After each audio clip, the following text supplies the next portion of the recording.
There is no safe level of alcohol consumption. None. Zero.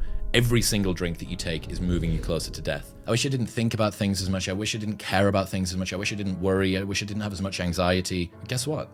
You do. And the only way out is through. Your intuition is probably right about a lot of things, and it gets perverted by other people. How could guys increase their attractiveness? The age-old question. Yeah. So I think the best piece of advice is... Chris Williamson, thank you so much for coming on the Iced Coffee Hour. This means so much. I'm a huge fan of your podcast. I absolutely love it. It's a big inspiration for me and us here on the Iced Coffee Hour. So thanks for coming on, man. Thank you for having me. Why should anybody listen to you? That's a great question. I came up with it. Thank you. Well, That was my question.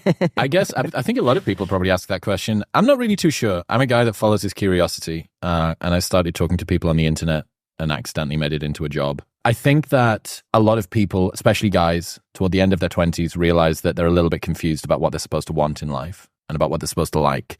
And maybe they have or haven't achieved success in a way that they think is supposed to fulfill them. And they don't feel that fulfilled. And that was me. And then I decided if I'm going to do this podcast, then maybe I'll find out kind of how the world works and understand myself and understand other people. And then 730 episodes later, I've managed to do that. But I have no authority. Like, you largely shouldn't listen to me, but the people that I speak to, you probably should listen to. Yeah. I made a career out of being the most stupid person in the room, like 730 times in a row. Why do you think so many people resonate with you? I'm a pretty normal guy in many regards and have very open about my own flaws and shortcomings and uncertainty and stuff. Like a lot of imposter syndrome or lack of confidence or whatever it might be.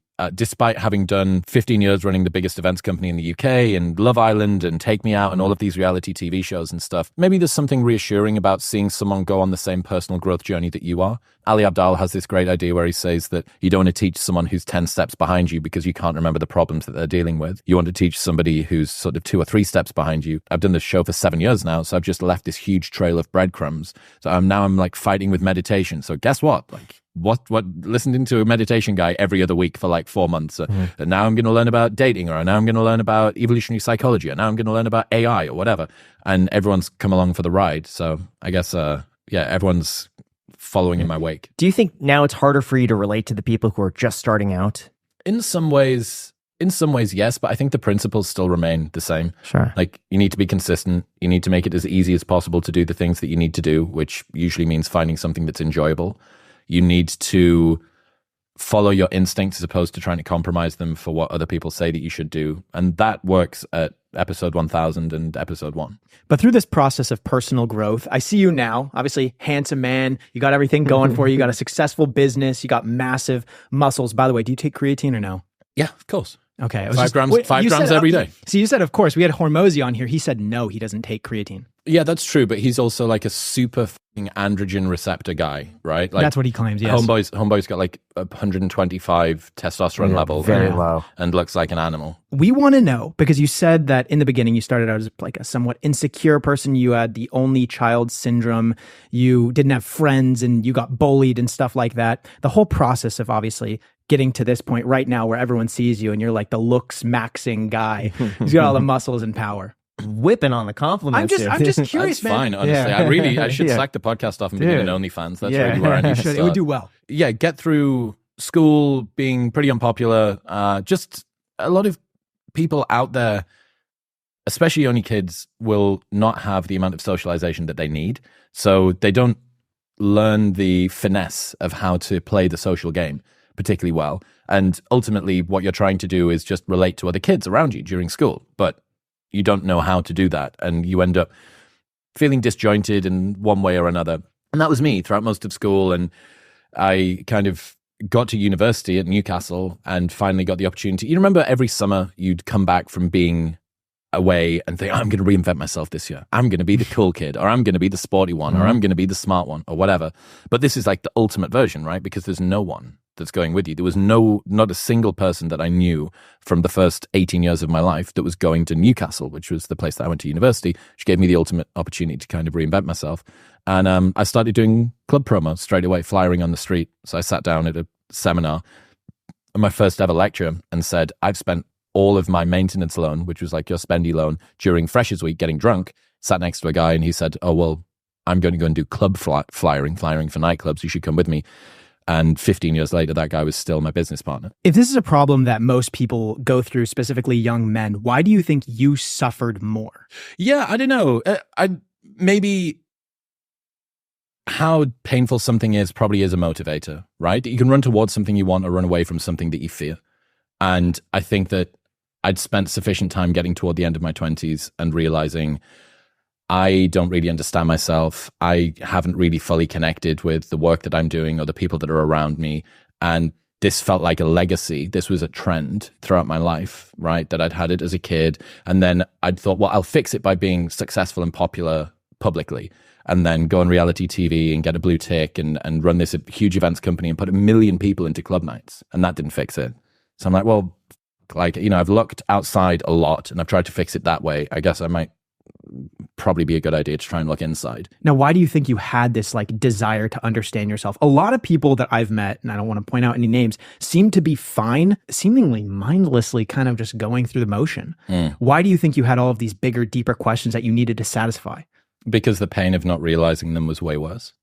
There's this idea from Seneca, it's really brilliant, and he explains about a man who you would ask him as he steps out of the door in the morning what he's going to do with his day. And he says, I don't know, I'll see some people, I'll do some things.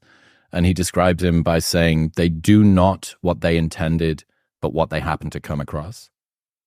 And that to me sounds like hell. That sounds like life happening to me as opposed to me happening to life. So it's a difference of being a cork that gets sort of thrown into the sea and bobs around for a year. And then you take the cork back out and you speak to the cork and you say, what did you do? And he said, well, I traveled to some places and I did some things.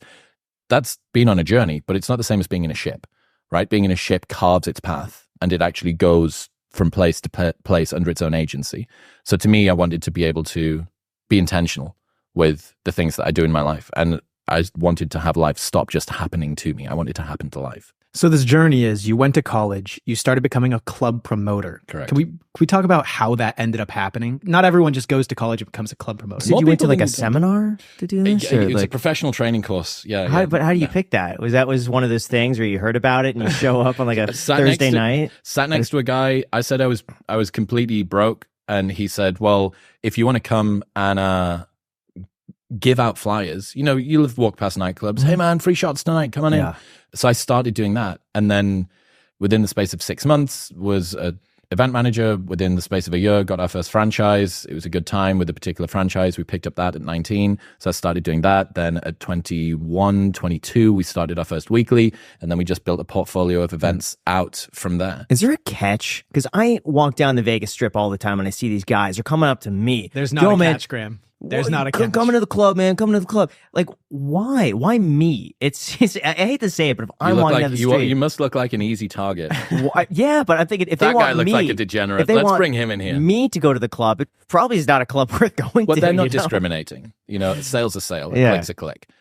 So for them, they just want to get anybody in that they can. So they want to make it look busy? Of course. Okay. Of course. Yeah. So here's something that's interesting about nightlife, right? We're here in Vegas, like home of nightlife. Right. Events are one of the very few businesses where the other consumers of the product are the primary offering of the product itself. So we've all got iPhones. We don't have iPhones because Brad Pitt's got an iPhone. We have iPhones because of fundamentally, intrinsically what the iPhone can do. And there's a bit of fluff in terms of branding and like status and shit Green like that. Green text. Yeah, a little. But mostly it's because what it does, right? If I ring Jack after he's been to a night out and I say, dude, how was the night last night? He goes, bro, it was insane. There were so many girls there. And I'm like, I asked what the night was like, not who are the other consumers of the event that you went to. And it's this vicious sort of cycle that occurs within nightlife where the key feature of your experience of the event are the other people who are also consuming the event, which gives it this like very mimetic upward trajectory, which means that you can start something and within 3 weeks, it's the hottest thing in town and thousands of people want to go. And then also I've seen £200,000 a year businesses just go completely because they've been on the receiving end of the next new thing, which is then come and taken all of their customers away. So I'm someone who goes comfort over style any day. It's true. I've seen what you wear in public, and I'd be embarrassed. All right, Graham. Well, at least with our sponsor, Vessi, I can be comfortable and look good at the same time. So on a serious note, I've been wearing Vessis since 2020 when they sent us a pair, and no joke, I've been wearing them almost every day since then. I still have the same pair of shoes that they sent me back then. I still wear them. They still hold up. And what I like most about them, and especially their Soho sneaker, is that it looks like a really expensive shoe. Like, I have some shoes that are worth several $100s. And this one, in my opinion, looks better, it's more comfortable, and it's waterproof. So I got some shoes from Vessi back in 2020. I still wear those shoes to this day. These shoes, though, on the other hand, they sent me these like a couple of months ago, and they're my favorite slip-ons I've ever had in my entire life. I wear them every single day. They still look as good as new. Obviously, the bottom, it's going to be a little bit dirty because I walk a lot in them, but it's amazing how waterproof they are and also amazing how comfortable they are. Trust me, I guarantee you'll love them. In terms of style, they also have the everyday classics, boardwalk slip-ons, everyday moves, weekend Chelseas, Sunday slippers, and a bunch more. Each shoe also comes with a 365-day dry sock guarantee, and if you buy a pair that doesn't quite fit, not a problem, Vessi will exchange them for free. So feel free to check them out down below in the description when you go to vessi.com/ICH. Check them out and try a pair for yourself. By the way, guys, Vessi didn't ask us to do this, but we're so confident that you'll absolutely love them that if you buy a pair of Vessis and then you post a story on your Instagram and tag the Iced Coffee Hour, which is linked down below, we'll repost that story, the first 5 people. Be sure to check them out. Thanks so much. So let's talk about where exactly you were in your life during that time. Were you in the gym? Yeah. So I trained as soon as I got to university. I wanted to stop feeling, I was bullied throughout school and I was like 67 kilos. So I was like just tiny. And I wanted to feel more self-assured and I wanted to feel like a man as well. I think a lot of guys, like deep down, when they start going to the gym at age 18, it's them wanting to kind of speed up that maturation from being a boy to being a man. Because even though legally you might be a man and, you know, functionally you might be a man, like physically a lot of the time, unless you're Alex and you're like a super responder to testosterone or whatever, it's still going to take you time. So you're trying to speed that up. So I was doing that. How did you reinvent yourself in that one summer between high school and college? What was that process like? Did you wake up one morning and just say to yourself, you know what, I'm going to change this? And what did you do? What were the steps involved? So it took 2 years of high school of me. I got my first girlfriend and started to hang around with people that were a little bit more like me. And so I was, I guess, a slow introduction to that. But the heavens didn't open and I didn't go, now you will be super Chad, club promoter extraordinaire. That didn't happen. It was just one iteration at a time. But even within that, like I found strange, weird quirks of club promo. Like I'd not go out to the events that everyone wanted to go to party, and I'd stay in and read bodybuilding.com forums, which was like the equivalent of like it's like big back in the day. Huge, dude. The MISC forum on bodybuilding.com is fucking OGs MISC, now. yeah. But there wasn't nothing. The skies didn't open. There wasn't like some moment that happened. It was very, very slowly. I just tried to craft myself into the sort of person that other people would want to be around. But that was also a problem. Okay. That wasn't me crafting myself into me. That was me trying to model what I saw other people wanting to be around and then becoming that guy, which is also a problem. Right. Just more internal conflict, but less external conflict. So is it like a bit of a fake it until you make it sort of vibe? It was just continue to fake it. Okay. Right. And then realize that you've just built up this huge persona about who you are, this party boy, this big name on campus. Well, Chris is always there. He's the guy that will run and again, it doesn't matter whether you are running club nights, whether you are the sort of person that is around a group of friends that you don't really resonate with. A lot of the time when you're with them, you would sooner be accepted for a falsehood than be alone for the truth in many ways, which causes people to verge toward compromising themselves and playing a persona. But it's not very fulfilling. So you went through this transformation. What is your answer to the people that are still stuck in phase 1 of wanting to change, but not actually changing? What's your answer to the question of the age-old question, I should say, of like, why do some people know that they should change and they know how to change, but they still don't?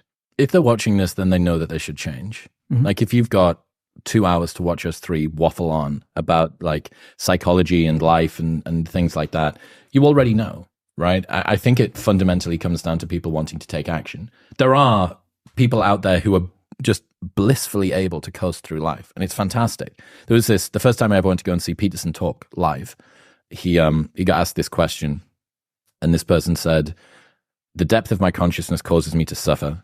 Is it a blessing or a curse to feel everything so very deeply?"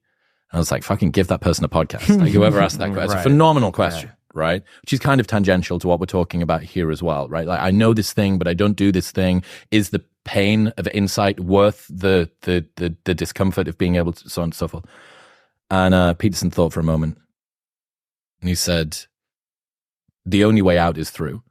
You take more of the thing that poisons you until you turn it into a tonic that girdles the world around you." And I was like, that's fucking awesome. Only he would say that. Yeah. Oh my God. It's like apocalyptic piece of life advice. Gosh. But it's brilliant, right? And it really spoke to me, because there'll be a lot of people listening who think, in some ways, I wish that I saw the world in less of a complex way. I wish that it was more like easy to me, whatever that even means. It should just be kind of, I wish I didn't think about things as much. I wish I didn't care about things as much. I wish I didn't worry. I wish I didn't have as much anxiety. But guess what? Like, you do. So how are you going to play the cards that you've been dealt? And that's a huge advantage to tons and tons and tons of ways, except for a couple. And the pains are very obvious, and all of the rewards are very hidden. So you need to go through. The only way out is to find them. Let's take it back to when you were doing the club promoting. Could you talk maybe about your income over that period and how it changed with the different levels that you were at, and maybe your status as well? Yeah. Do you get paid like per person you bring in? How does that work? So very quickly, originally you would have done it based on commission. So homeboy on the street that's trying to finagle you to go into his nightclub, he'll get paid $2, $5, $10 per person or whatever for the people that go in. So first it's on commission, then you'll get put on a retainer with commission.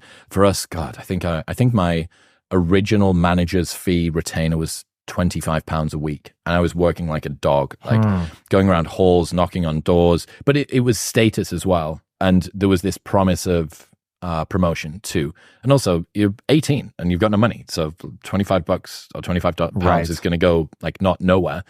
So originally you would be on commission, then you'll end up getting a retainer. You'll also tend to be paid for shifts that are worked. So if you work on the till, or if you work on the front door, or if you work in VIP, or you do whatever. And for most of that stuff, you're checking tickets, you're checking wristbands, you're schmoozing people, you're doing whatever. There are tasks that need to be done, so you'll just get paid a flat fee for that. I'm pretty sure it was £5 an hour when we first started doing it. So not a fantastic wage. But again, you're 18 and you're getting paid to drink. Like, like it's a dream in some ways. Then we span that up into the franchise. Our first ever franchise was called Carnage, which was a t-shirt bar crawl. Anyone who is over the age of 32 from the UK will know this. It was an institution. It was a license to print money when we started doing it. So you bought a t-shirt, wore the t-shirt, and that was your ticket. And that got you into all of these venues, and those tasks on the back. Pulled a pig, swapped shoes with someone, a bunch of different things that you needed to do, and you had to tick off all of the different venues that you went to. And this is 2007 to 2012 Larry British drinking culture. So you're writing the first half of the alphabet down the left half of your arm and the second half down the right, and you have to kiss someone that's got the first name of each letter. So everyone's sprinting around looking for a Zara at like 2:30 in the morning, trying to find someone with a name that begins with Z. And that was what we did. And we did that for a long time, and that kind of established us. That was a franchise model. And we were taking 15% of that. So I think I was maybe making $3,000 a term, so $9,000 a year from doing that. But that was doubling my maintenance loan from university. So I basically had double maintenance loan, which was phenomenal. And that paid my way through uni. How would you balance your life at that point? Because I'd imagine the club promoting would be really late. College would take a lot of your time. Is there no time at all? Is it easy? It was a business degree. Anybody that tries to tell me that a business degree, an undergraduate business degree, is hard, shouldn't be at university. Like, what are you doing? Within the first 4 weeks of being at university, I completely fell out of love with academia. I was like, I'm seeing in the real world what HR or marketing or accounting or B2B or B2C or like any of this stuff. I'm seeing what it is, and then I'm being taught something, and what I'm being taught bears no resemblance to what I'm seeing in the real world. What are they teaching you in regarers to that? Like what Henry Ford's models of scientific management, lean, Kaizen, like all of the, like just dog shit. Like, I'm not going to go and fucking design a Nissan factory. right? Like, and if I am I going to remember what I learned at undergraduate? There was nothing about the key skills that I was learning, which were networking, sales, copywriting. There was none of that stuff, which I'm going to guess that you guys would agree are like real high leverage, huge high leverage things. I don't care about Japanese workplace culture for lean management. Like, and I'm never going to use it. So I just was like, all right, well, I guess it became very transactional. I did a master's. Sure. I did 5 years at uni. I did a master's in international marketing. And again, I submitted my master's dissertation completed in 36 hours by doing 3 grams of what was supposed to be cocaine, but my dealer was having a bad week, and a case of Red Bull. And I still managed to pass that degree. It was a joke, but I got the piece of paper, ticked it off, and it was done. So why do you think college is just, it seems to be more of a hassle and a problem than what it's worth? Where do you think that change occurred? It seems as though maybe 50 years ago, 40 years ago, that college actually really taught you something. Do you think that maybe technology is speeding up faster than people could teach it? But before we go into that, as Chris will tell you, running a business could be tough, and it's even harder when you're using multiple softwares, trying to compile everything together. It's often a waste of time and energy. But thankfully, our sponsor, NetSuite, is there to help. And all you have to do is remember these 3 numbers, 37,000, 25, and 1. 37,000 because that's how many companies have switched to NetSuite and stopped doing things like typing in manual data entry and searching through scattered information. 25 because NetSuite has spent 25 years helping businesses drive down their costs. And 1, because NetSuite is an all-in-one solution that allows you to manage your KPIs or key performance indicators with one efficient system. NetSuite can help reduce the mistakes from manual data entry, and trust me, if you've ever done manual data entry, there will always be mistakes, and they'll prevent the busy work from scaling with your business. So have a full picture of your business and help make better decisions faster. Right now, you can download NetSuite's popular KPI checklist for free at netsuite.com/iced. Once again, guys, it's netsuite.com/iced to get their popular KPIs checklist for free. It's absolutely free. Just try it out, okay, guys? You don't have to spend a single cent at netsuite.com/iced. Thank you so much, NetSuite, and back to the episode. It seems as though maybe 50 years ago, 40 years ago, that college actually really taught you something. Do you think that maybe technology is speeding up faster than people could teach it? Yeah, perhaps. The world of business is moving, and the world of work is moving way more quickly than the slow lumbering institutions that are trying to play catch up and trying to teach people how to do it. And like, the best way to learn how to squat is to squat, right? And you can watch all of the videos in the world that you want, but ultimately it's just go and do the thing and you will find out how to do it. For me, at least, when I was at university, I wasn't engaged with the lectures. The 300 people in the lecture, it was a super popular course, right? Business management at Newcastle University, which is what it's like a red brick university. It's one of like the top 6 or whatever in the UK. I just wasn't learning anything. I didn't care about the lecturers. I didn't respect the lecturers. I didn't think I was learning anything that was interesting. It wasn't engaging. And yeah, the world continues to move more quickly than academia can catch up to it. So it doesn't surprise me that people are disenchanted with it. That being said, I am way more pro-university than almost any of my friends. I still think that I gained huge amounts of progress from it, but it was almost exclusively from the lifestyle that I had outside of it. It's like you condense 10 years of living into 3 years. You need to learn what it's like to have an argument with your friend at 3 a.m. in the morning when you guys have all traveled to some other city to go and party or to do something, or you need to both like the same girl that's on the hockey team that you're playing with or whatever. Like, it's important to have those formative experiences, and university condenses all of that together. So for me, that really sort of sped up my maturation, although that might be partly due to the fact that I was so socially backward coming in, that ended up being my training ground. That was like my Navy SEAL Hell Week that lasted for 5 years on how to be a socialite. I could see that. How did you then go from doing that to being on Love Island? That seems so random to be able to. Oh, dude, from being a club promoter to Love Island pipeline is well known. This is a common pipeline. Don't forget, I was a commercial model for like a decade as well, right? So model, DJ, club promoter, reality TV star. That's the 4 horsemen of the apocalypse. Okay. Like, that's the big 4 that you need. Yes, I did this show called Take Me Out, which is kind of like a more fluffy dating show that happens before the watershed, which is like, so there's no swearing, there's no like lewd shit. I did that when I was 23, I think, and I had a huge afro, white guy afro. And that was like fun. I just wanted status. I still was chasing so hard for people to recognize me, for people to respect me, because I realized that if people needed me, that was the same as them liking me. And it's not, but it's close enough. Functionally, it ends up kind of being the same thing. Like if they need me to get into the nightclub, or if they need me because they think that I've got a big Twitter following, or if they need me because I was on that reality TV show, that's kind of the same as them liking me or wanting me. And maybe those two crossed, but that was me trying to reverse engineer. I wasn't popular in school. Let's work out a way to be popular. And a route in is to be a useful conduit between them and something that they want, even if that thing that they want is to be associated with. So did you purposely seek out a show and then apply to be on? Or did they come to you and say, hey, we think, how did they find you? Modeling. So they go to modeling agencies because they need to look for people who are comfortable being on camera, who have got some level of looks that they think is like going to suit TV or whatever. So Take Me Out did exactly that. And then the same guy that cast me on Take Me Out 3 years later rang and said, hey man, I've got this new show. Would you mind coming and screen testing for it? And I was like, oh yeah, cool. Like I catch up with this guy that I knew, that I respected and I thought was interesting.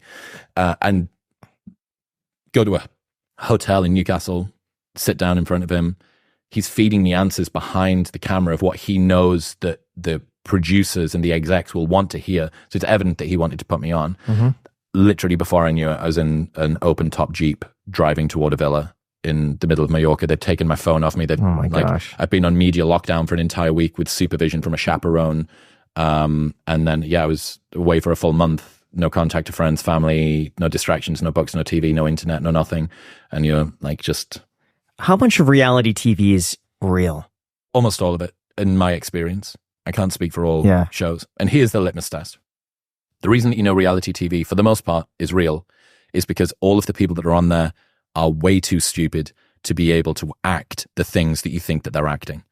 What you think that Joanna, 18-year-old hairdresser from Wigan, is going to be, right, Joanna, thank you for that. We're just going to run it again, but can we get a little bit more emotion out of you this time? Dude, no. Like, no. That the people that are on there are there to just enact their life forward. They're not actors. They're not, I mean, maybe some of them are able to do like a little bit of turn it up, turn it down, do all the rest of it, but they're not contrived enough to be able to do that just on command, especially if it's a show like Love Island, which is every single night. I think it's 4 a.m. is the cutoff. The next day, the full 24 hours is condensed into 45 minutes of like 100 camera angles and stuff.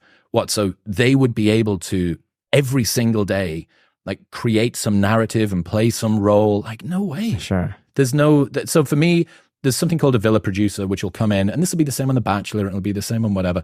They'll come in and they'll say, we think it would be a bit more exciting. Let's say that me and you like Jack, right? And I fancy him and you fancy him. And we're like, the producer will come over and go, Chris, how do you feel about the fact that Graham's been chatting to Jack earlier on today? And you're like, I got to be honest, like it really pissed me off. I thought we were friends. I really thought that he liked me. You go, well, why don't you go and have a chat with him over by the fire pit? And you go, all right, yeah, cool. And over by the fire pit, there's a fucking ton of cameras set up and everyone's like ready to go. Yeah. So they're there poking because they can't wait 3 weeks for you to pluck up the courage to say like, will you hold my hand? They need it to happen now. Yeah. So they're like, they catalyze stories, but they don't fabricate stories. And the reason they don't fabricate stories is because people don't have the skill set to be able to be like, oh, and now I love fucking like Jonathan, and now I love like, and now I'm out of love with everyone. It's like you're just there doing the thing that you do. But how do they get people to be so like confrontative? Because it seems like if they were to ask me that question, very good selection process. Really? Yeah, so they just purposely pick people that are gonna like on a dime, let's lose it. Of course, yeah. It seems like alcohol too, because I noticed on Netflix they all have those golden cups. And everyone, there's always alcohol in that. From what seems to be the moment they wake up until they go to bed. So that'll help. They're drinking all day long. One of the things I really respected, and I got in a bit of trouble because I did this big podcast. The first ever one that I did that blew up 7 years ago was What It's Really Like to Live on Love Island. And this is when it was still a huge TV program. And I like opened the door behind the fact that we didn't ever know what time it was. They didn't give us watches and all the clocks inside of the villa were the wrong time. And when the sound guys came in to change your sound packs, they'd change their watches. And when you got in a car to go on location, they'd change the time. They never wanted you to know what the time was. What? Yeah, I think they wanted to control our sleep pattern more than... it's like an inside of a casino. They want you to like... Just... And there was a ton of other things, right? Just like little shit. But it was fun. Like, what's that? It's not malicious or it's whatever. But anyway, I did this thing. They weren't too happy about it. The alcohol thing is interesting because it catalyzes the story, which is exactly what they were looking to get done. But the problem is it causes everyone's behavior to kind of like gravitate toward the same type of stuff. It's always going to be Larry, fighting, aggressive, kind of sloppy. And what I respected about Love Island, despite the fact that I got them in a bit of trouble, was they limited everyone's alcohol to 2 drinks a day, which is like a noble thing to do because they could have given us more alcohol and had like more storylines, but it would have been, this is coming out the back of our equivalent of Jersey Shore. It's called Geordie Shore. That was where I was from. That was Newcastle. And they didn't want that. They didn't want people to be fighting and puking and pissing on the floor. They didn't want that. That didn't look fun to them. So they decided to make it a more like romantic Love Island, right? They wanted to make it a more mature kind of thing. And that was the same throughout. One problem that they didn't foresee is I don't smoke, so this isn't an issue for me. But a lot of people who do smoke, apparently, when they get in the sun, all that they want to do is just fucking rip darts all day. And one of the problems was, as with everywhere, you need to have a smoking area. You can't have people smoking all over for health and safety and fire hazard and all the rest of it. But it meant that like 50% of the scenes from my season were done in this one like 2 meter by 2 meter smoking area, because like half of the guys were going through a 20 pack a day as they were smoking these cigarettes. But you also know if you are, I was 27 when I did it. Like if you're 27 full of testosterone and around a bunch of girls, all you want to do is like drink, right? Like you're at a party, but you're permanently being limited to 2 drinks a day, like 2 330 ml cans of stubby beer, which was just like, yeah, it agitated a lot of people in some ways. So, but it was fun. It was fun. And fewer people have been to the top of Everest than have been on Love Island. Wow. I'm not equating the two. Okay. But, you know, there's not many things you can do that not many people have done. Yeah. And that's one of the things. And I'm like, Okay. At what point do you forget that there are cameras there? Because I hear a lot of people say that at first you're nervous that there's all these cameras, but then after like a day, you forget they're even there. And I see some of these shows and I think, why would you do that on camera?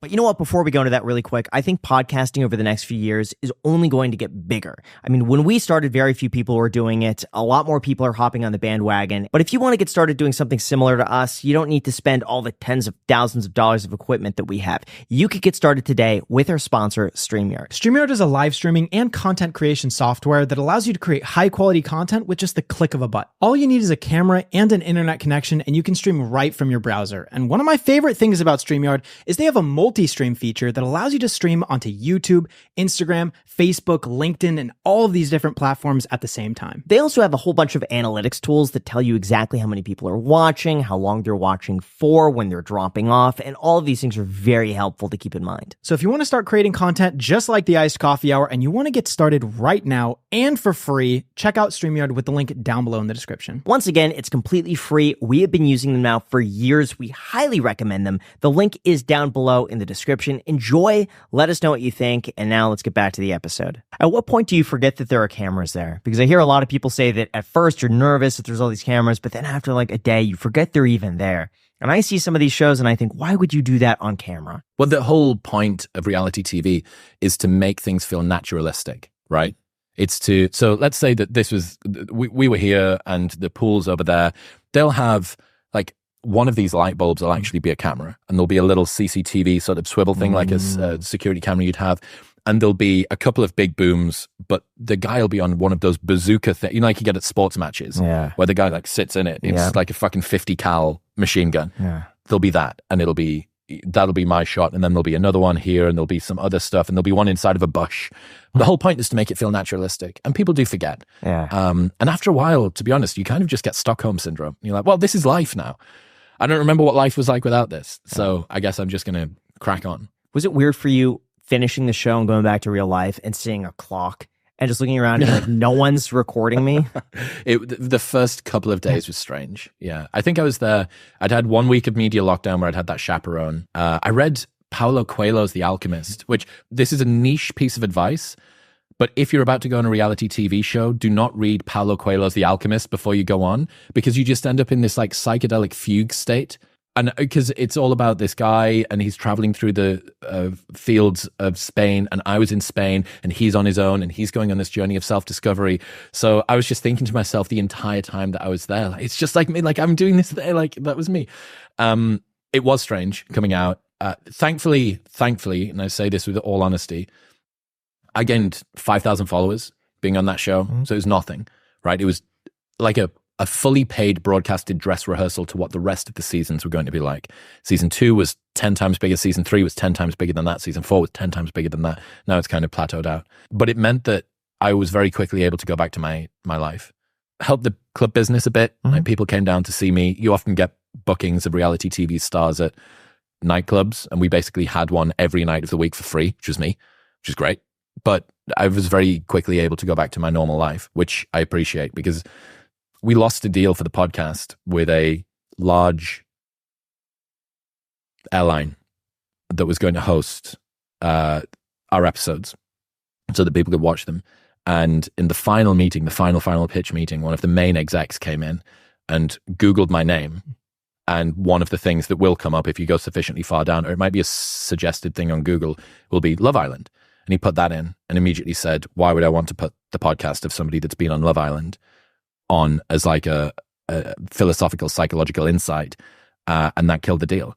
So Wow. like just that one thing has been like, I'm still wiping some of the reality TV slime off me in some ways, because like at the time when you're 27, it's cool, but there's also a degree of cringe and you can't kind of quite project where that's going to be. What effect did alcohol have on you socializing, and did you ever use that as a crutch? I watched your video about you and your relationship with alcohol. Yeah. Yeah. So I was like a classic club promoter drinker. So it'd be once every other week, hard, very hard. And then a couple of weeks off, get back into a routine, and then send it again. That was what it like for maybe a decade, from 18 to 28, something like that.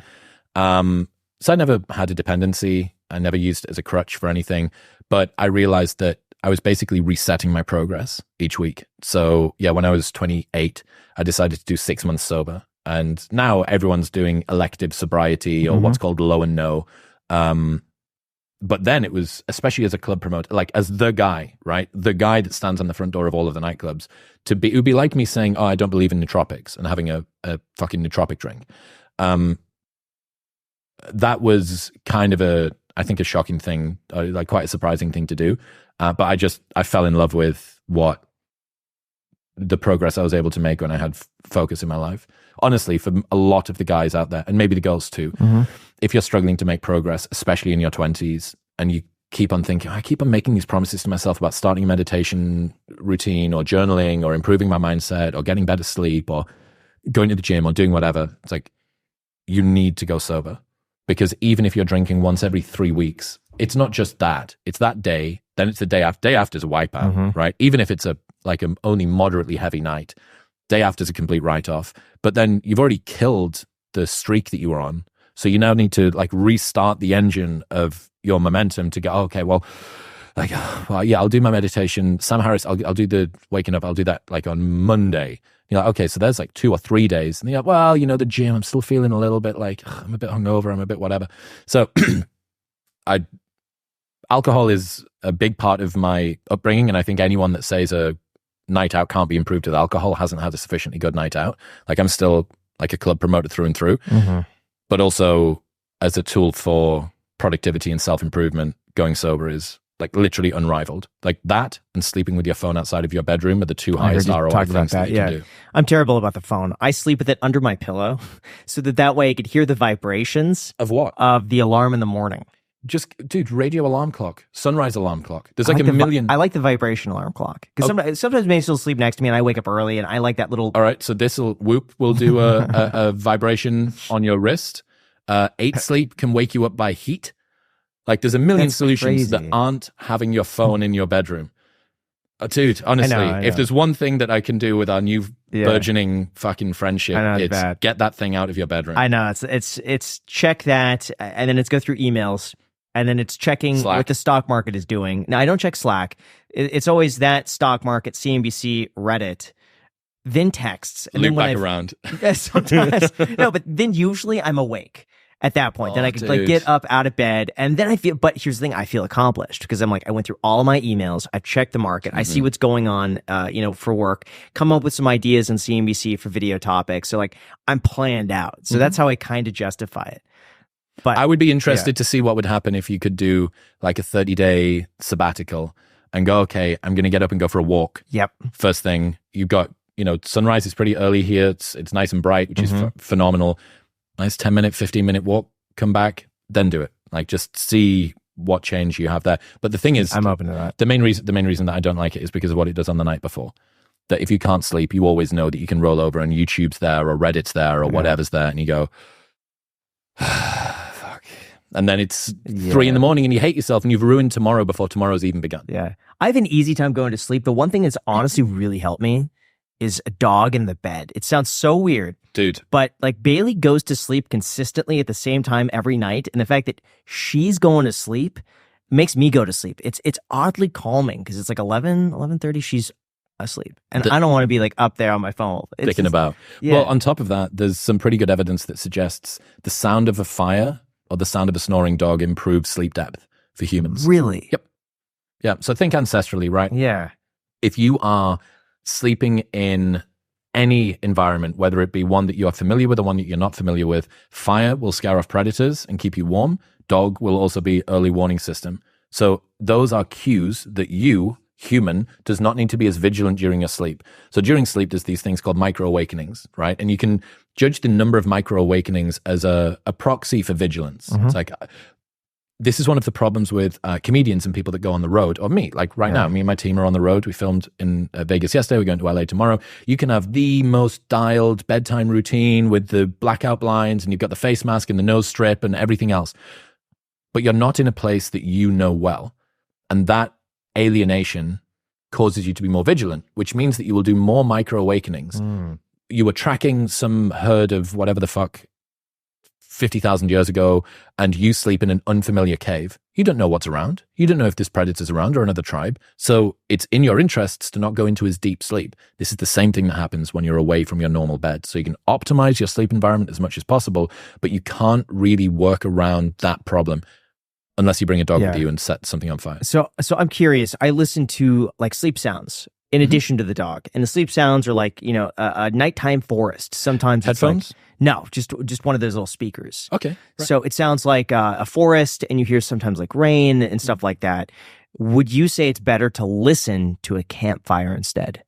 Maybe.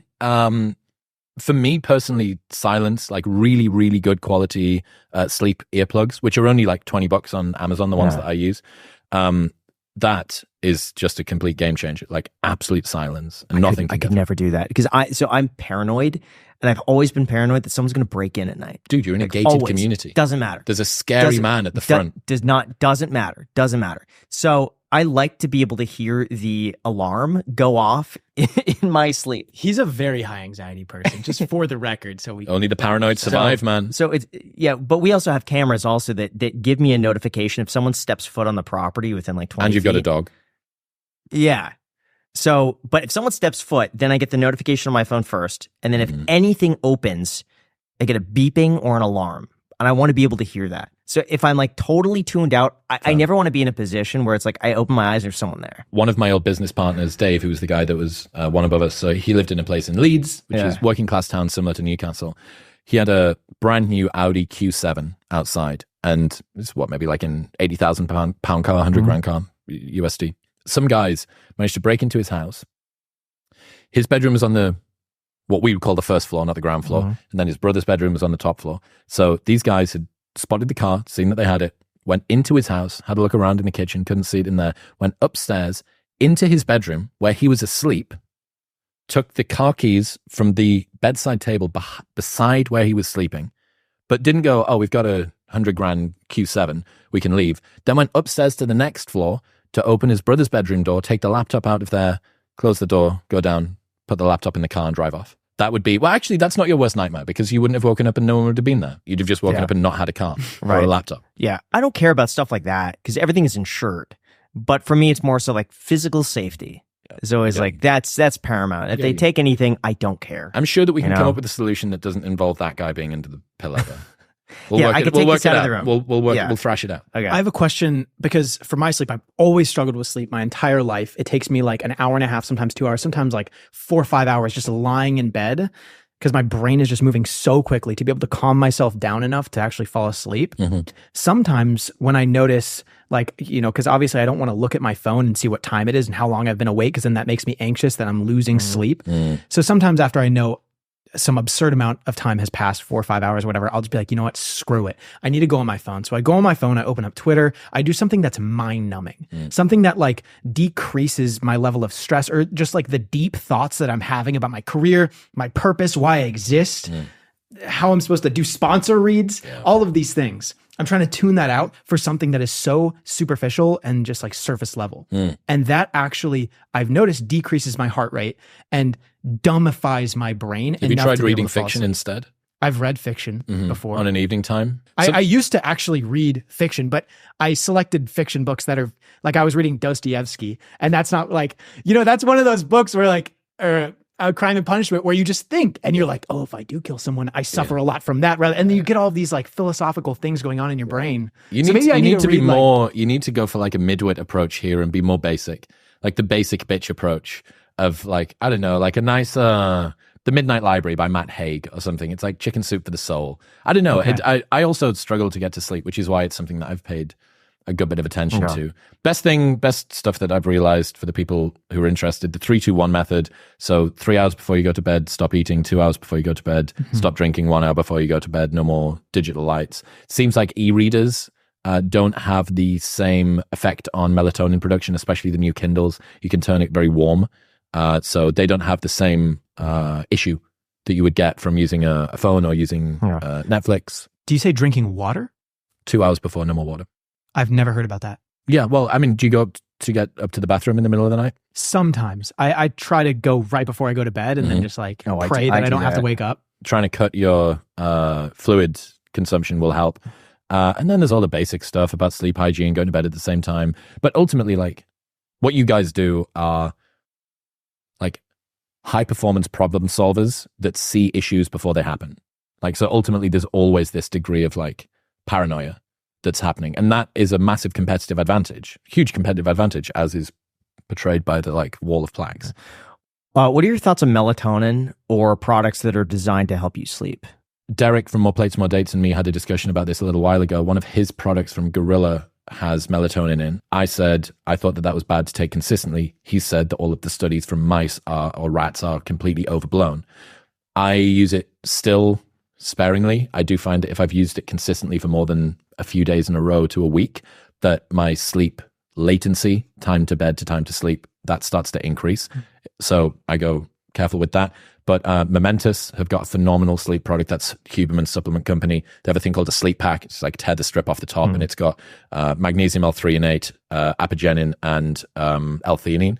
Those seem to help, but the main thing is like go to bed at the same time, dark room, cool room. If you've not got a temperature controlled mattress, like an 8 Sleep or an Oola cooler or something like that, will make a huge difference. Yeah. I worry that sometimes people are getting too reliant on like when they wake up, I need a coffee to feel energized. And then it's like, I need to go to bed. I need this to go to sleep. Correct. And then people are like trying to find all these fixes. And it kind of reminds me of the story I heard about Michael Jackson, who like throughout his day needs like different things, like one to bring him up and then one to kind of bring him down and one to, hit the side effects of that. But that has side effects, so he needs another one. And then it becomes this concoction of just like all these things just to function in a day. Have you ever looked at what Hitler was on during World War II? Dude, anyone wants to go down a rabbit hole once you finish this podcast. Dr. Theodore Morell was Hitler's physician, and this guy was a fucking quack. Absolutely insane. By the end of World War II, Hitler's on injectable cocaine, bull semen, he's basically on amphetamine and speed the whole time. He's got a pre-Parkinsonian tremor, and he puts one hand out to shake, and you can see the other hand behind his back. So it looks like he was early Parkinson's. Yeah. But he had always had bad gut issues, and just found this doctor before he was fully Hitler, and this guy helped him, and then he brought him into the inner sanctum, but they hated him. He ate like a pig. He was smelly. He was very uncouth. For a doctor, you'd think he would have a clinical manner, but he didn't. And but Hitler was adamant that he was, a complete wizard. But yeah, there are a lot of people that become very, very reliant on them. Alex has got this great insight where he talks about routines become superstitions, and as soon as it does that, it's dangerous. You should be able to perform no matter what the precursor is to the thing that you're trying to do. You should be able to get up and do the podcast without a can of new tonic. Right. And that can make you better. You should be able to get up and write for 2 hours without the coffee or the elaborate morning routine and the cold plunge. You should be able to do those things, and then you get extra.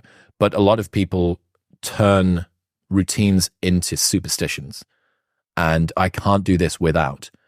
And that's basically a form of fragility. Yeah. You really, really want to lean away from that. Like that routine fragility is something that I've had to learn the hard way. It's amazing to me that something like cocaine was so prevalent back in those days, and they just used it as a medication. And you would even see for kids, it's like they would use put cocaine in the mouth and make cocaine great again, man. I'm fucking telling you. What products do you think we're using today that could be the cocaine of the future? I think that we're going to see, it's still the front wave of alcohol hasn't hit most people. As Huberman said, and there is a massive study from the Lancet that I used to medically justify to myself some of the additional reasons that I did 1,000 days without alcohol.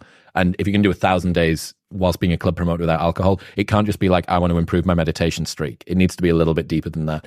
The Lancet did the largest ever study on alcohol consumption, and they came up with the result that there is no safe level of alcohol consumption. None. Zero. Every single drink that you take is moving you closer to death at a more expedited way. Now, is that a cost-benefit analysis that you take? Yeah, absolutely. Everybody does that all the time. That cheeseburger that you just had, is that going to move you closer to health? Probably not, but it was nice, so I'm going to do it. So I think alcohol is going to be one of them. I think an over-reliance on caffeine is also going to be one of them as well. I think that people are so dependent on caffeine. I did 500 days without caffeine as well. Separately to the 1,000 days without alcohol. Doing those both at the same time would have been fucking miserable. 500 days without caffeine, and that taught me so much about when you observe other people's language, they don't say that I'm tired. They say, I need a coffee. So caffeine papers over the cracks of your poor restorative practice, your lack of sleep and recovery, the fact that you're not actually looking after your fitness. And you never ask yourself the question, well, why am I tired at 11:30 in the morning? I shouldn't be tired at 11:30 in the morning. Maybe it's because you insist on having a massive high sugar breakfast every single day. You get an almond croissant every single morning when you go to work, and you spike your glucose up through the roof, and maybe that doesn't make you feel good. So that's one of the reasons why when we put new tonic together, we wanted to not rely on caffeine. Most people just have that one lever to press, right? Which then becomes a harder lever to keep on doing because you become less sensitive to it, which means you need a higher dose in order to get the same effect. So that was one of the reasons that we tried to move away from that. So I think that people will realize alcohol, caffeine are the two big ones. Will we see more popcorn lung and shit coming through from vapes? Do you watch a Big Vape about Juul? Dude, I've seen it. Get that on Netflix. You guys would love it. Yeah, it's awesome. Just business behind the scenes, tells you about all of their financials. And but I think, what else are people taking? Those cold plunge. Yep. That's what there was this huge X thread or Twitter, formerly known as Twitter that I thread. sent you? Yeah. It got you sent it to me. Did you see that? Got 20 million views, basically just hating on the cold plunge. Okay. Do you cold plunge? Yeah. Yes, of course you do. I saw your morning. Not super regularly, but we want to get you to react to this. Okay. I would love to see you absolutely destroy I this. got it up here. Here's what they said. Cold plunging daily is one of the dumbest things that you could do. Sure, do it every now and then, but it's not the fancy it's made out to be. Cold plunging is the most stressful thing you could do to yourself. Your body doesn't know you're in a nice LA studio cold plunging. If things are on the Titanic sinking. In nature, falling in cold water meant that we were going to die. As a result, it massively spikes adrenaline and all of your stress hormones. Right when you get out of a cold plunge, it feels amazing, just like how surviving a plane crash would. You thought you would die, and then you didn't. This is coming at a massive cost. Injecting animals with acute doses of stress hormones mimics aging. You're basically aging yourself faster for a mood boost. Regarding it being an anti-inflammatory, inflammation isn't a bad thing. Inflammation is how your body heals. Chronic inflammation is an issue, and if you're chronically inflamed, it means you need to remove something. So adding a cold plunge to cover up the symptoms. We are warm-blooded creatures for a reason. Our body needs to maintain its temperature of 98.6 degrees for everything to run optimally. And most people today are already cold. The last thing they need is more. Yes, when you cold plunge, your body will heat up with brown fat, but what that means is that energy cannot be used for other things like your cognitive function, reproductive system, etc. Wim Hof, God bless the man, is the poster boy for cold plunging, and I hate to say it, but it is very evidently not staved off aging for him. Just blindly hop with this bandwagon. This guy's on fire. And then just to top it off, they had to throw in this photo. Oh my Those things can cut diamonds. We'll throw it up on the Poor Joe. for you guys. Poor Joe. Those are. He's getting a solid half inch on that length right That's there. impressive. That's impressive. What's the background? Is that a person an MD? Have they got any credentials, or is this them just making a critique from? Technically, they're verified on Twitter. So, okay. So even better. Even more. Alpaca Aurelius, followed by Joe Rogan. And oh no, it's Alpaca Aurelius. Aurelius, That's so he is a guy who's like pushing back. There's a bunch of these different accounts. One being Carnivore Aurelius. I don't know who Alpaca Aurelius is. That person might just be a critic of this stuff. Look, I cold plunge once a week, maybe. I think that the advice is to try and accumulate 9 minutes of cold per week. There's a few things that you can't deny the benefits of fasting, sauna, and cold plunge. And all of them are the same. And it is the sense of accomplishment when you've completed something hard. Like being able to deal with difficult things is something that everybody needs as a skill. Like it wouldn't surprise me if that same account will also lament the fact that everyone is like a soft pussy nowadays and no one can deal with discomfort and everyone's got trauma or everybody's got some self-diagnosed issue or everybody is a victim or everybody's externalized their locus of control. Okay, well, one of the ways to overcome that is to set yourself something difficult that you can do and then do it, which could be a workout, which could be sauna, which could be fasting. You know, if you fast for 16 hours, by hour 14 or 15, you're pretty hungry. And like you need discipline to keep yourself going through it, especially if you do like a 24-hour fast or a 20-hour fast, like that's huge. The sense of accomplishment that you have around that, what does that trickle into? It tells you that you can do other hard things. Outside of my domain of competence to start critiquing whether the hormesis effect is like the dopaminergic seesaw is offset with the fact that you've got more stress hormone and cortisol going through your body. I don't know. Not my place to do it. I follow a few guys, Huberman being one of them, and until the people that I follow say stop, I'll just keep doing it now and then. So you just talked about everybody being soft in these younger generations, and I completely agree. And I think that's realistically, I would argue that could be the biggest problem for my generation. I say maybe your guys' generation as well. You said that you thought it was the mating crisis for the younger generation. That was the biggest problem that they're facing. Yeah. Can you maybe differentiate between the two? And like, because I feel like it's hard to argue that being soft isn't the biggest problem. Everybody my age, Gen Z, etc., they can't do anything. They can't suffer. Suffering is bad. Suffering equals evil to them. Well, the two are intrinsically linked, right? What you have is a broad culture of risk aversion. You could just call it that. It's like people just don't want to do risky things, largely. People are getting their driver's licenses later. They're moving out of the house later. They're getting full-time employment later. They're not having as much casual sex. They're not having as much party time. They're not going out and drinking. All of these things would have been moral panics had they been the other way around. But I think people are just interested about, okay, what does this suite of traits, this suite of changes mean? And I think it's pretty evident that it's called extended adolescence. It basically makes adults into children for longer and people don't end up growing up. How this relates to the mating crisis is that if you are still living at home, which is the most common living arrangement for men under the age of 35, if you're still living at home with your parents, it's going to be very difficult to date. If you don't have a reliable job, it's going to be very difficult to make you an eligible partner. If you don't have your driver's license, it doesn't make you seem like an independent person. So all of these issues are all interwoven. But the mating crisis and victimhood culture are like two distinct problems that need two distinct solutions, but they feed into each other as well. So why do you think it is that people are so comfortable constantly being comfortable and they can't ignore the elephant in the room, that they can't put themselves in a position of voluntary suffering? Because you don't need to. There's no reason to put yourself through suffering. We can go from an air-conditioned house to a heated seat car. We can Uber Eats ourselves a well-cooked meal while we watch Netflix on the TV that we Amazon primed to ourselves. Like, so many of the rough edges of life have been eroded. So why would I need to do at what point do I find something difficult to do? People have built buildings inside of which there are heavy things that you pay to have access to so that you can go in and lift these heavy things up and then put them down in the same place. And it's called a gym. That we've had to artificially create discomfort in our own lives because it's been completely eroded from our normal existence. Does that make sense? Mm-hmm. Like, life has been made incredibly comfortable and convenient, and it's fantastic. And why shouldn't it be? Like, is that not what progress and technological advancement is supposed to do, to improve mortality, improve quality of life? But there's a difference between what you want and what is good for you. And what people want is often immediate comfort, and what is good for you is some degree of resilience training. And also, like, I'm not even though we're in his city, I'm not like a David Gogginsite, like, never find time to watch Netflix, never find time to chill out. Like, that's not me. That's not the way that I'm wired. I think that it's important to have a chill out practice as well as it is to have a training practice. So do you think it's just people are becoming too complacent? That maybe things are too good? Maybe they're not bad enough to change, but the situation is just good enough. It comes at a massive cost to do what feels good rather than what is needed at a given moment, right? It comes at a huge cost. Why can people not see that one is, in the long run, just overall objectively better for them? And they're fine making that sacrifice. How do people get fat? One meal at a time. Like one day at a time, where they eat 200 calories or 500 calories or 1,000 calories more than they expended over and over and over again over a very, very long period of time. And the same thing goes for this. Like, you've read Atomic Habits. You know what, you know how it is. Things that are good for you typically have pain immediately and pleasure in the long run. The lead measure is discomfort and the lag measure is progress.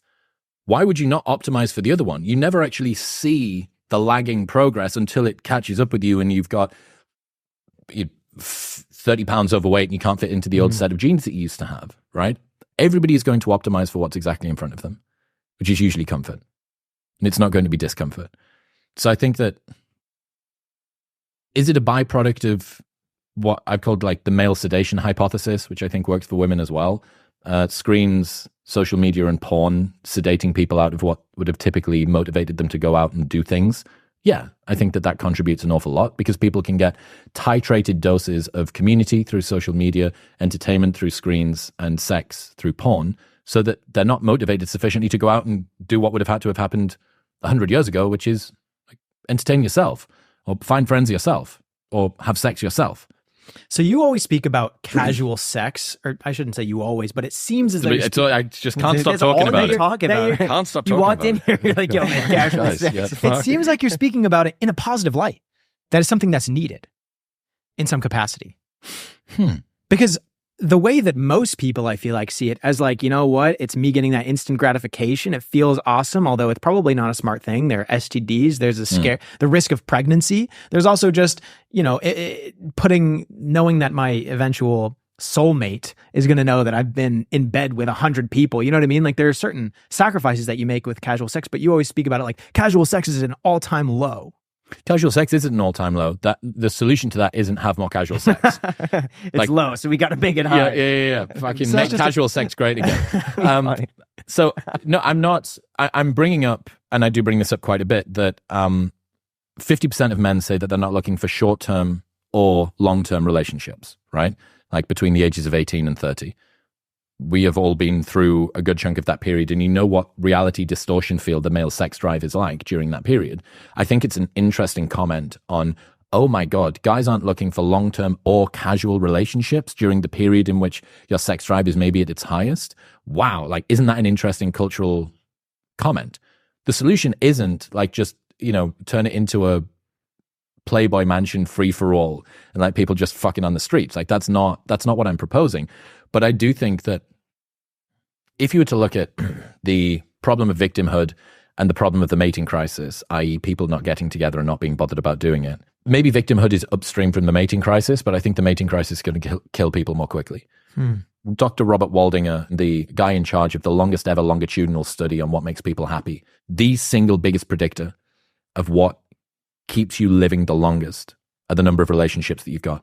More than stopping smoking, more than going to the gym, more than changing your diet. The single biggest predictor is how many close friends you've got. Doesn't that mean instead of focusing on, let's say, optimizing going to the gym or not drinking or no caffeine, we should optimize instead on friendships and relationships? Absolutely. Yeah. I'm totally on board with that. One of the problems that you have is you need another person to do that. Like, you can go to the gym on your own and you can do the ice bath on your own and you can do the sleep on your own, but you need to find other people. But I wouldn't disagree. Maybe one of the things that was lurking below the surface, what was it? Nicotine, caffeine, alcohol, loneliness. Yeah. Maybe that would be something else that would get thrown in as well. Almost certain. Yeah. Where do you see the future of that? Because it seems as though we're not going in a direction where loneliness is getting any better. It only seems worse, and it seems as though different apps are really designed to keep you on the app as long as possible, and they're only getting better. Like, all the algorithms that I've noticed for shorts and TikToks are only getting more potent.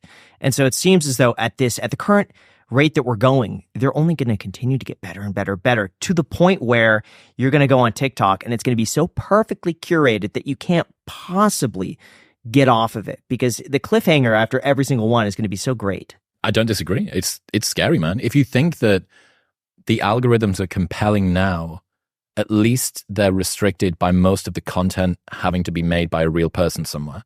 When you've got AI feeding the front end and algorithms pushing out on the back end, you basically have an unlimited amount of infinitely split testable, limbically hijacking content that will just continue to race to the bottom of the brainstem. So yeah, I don't disagree. I think it's a massive concern. Huge concern.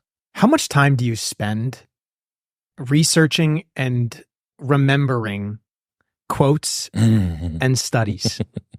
It's amazing your ability just to be like, I got a quote on it. I just want to say, like, my Reels feed, my YouTube Shorts feed, back when I had TikTok, that feed was just inundated. Every swipe, it would show you in some like hyper granulized, like, have you seen and the music in the background? And the music in the background. Honestly, and man. It shows your face and you're like, no. And then it shows the guest and it shows you and you go, oh, that quote is so good.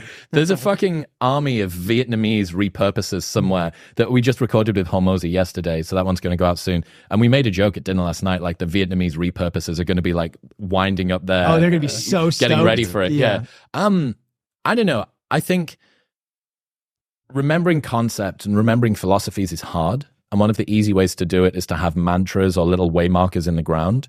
And that's one of the reasons that maxims and aphorisms are so useful, because it's not just this sentence, right? It's not just you don't become confident by shouting affirmations in the mirror, but by having a stack of undeniable proof that you are who you say you are. Outwork your self-doubt. That's Hormozi's conception for confidence, right? That you need to do the thing. That's what you remember. But what it means is this whole concept that sits outside of it, which is I should focus on doing things and earning my stripes, as opposed to just like shouting at myself about how brilliant I am when I wake up in the morning when I'm naked. Like, that's not the route to do it. I was really embarrassed about my memory when I first started doing personal growth like 8 or 9 years ago, because I was watching a Sam Harris or a Rogan or a Shapiro or a Peterson or whatever, and their recall ability just seemed to be unbelievable. I would remember reading books and thinking, why can't I recall any of this stuff? But over time, just crushing volumes, like tons and tons and tons of exposure, ends up with the good stuff rising to the surface, and you can't not think about it. Tim Ferriss has this idea called the good shit sticks, and basically it completely relinquishes any need that you feel of having to remember anything. All you remember are the things that you care about. Like, what was the thing that you had to send a screen recording to your friend about? Like, that's the thing. That's the thing that you can't stop thinking about. So just remember that thing and forget all the rest of the stuff. If you're a doctor training for medical school, this doesn't work. Like, you need to know all of this. You can't just be like, I'm only interested in the tongue, and like the rest of the body gets forgotten about. But for personal growth, just allowing that stuff to rise to the surface. But I don't have a Ebbinghaus forgetting curve, Anki flashcard spaced repetition thing for anything that I do. I spend a little bit of time reading, a lot of time listening, a good bit of time talking, and then I write once a week. So I have this little notebook that I write down some of the most impactful quotes that I've ever heard.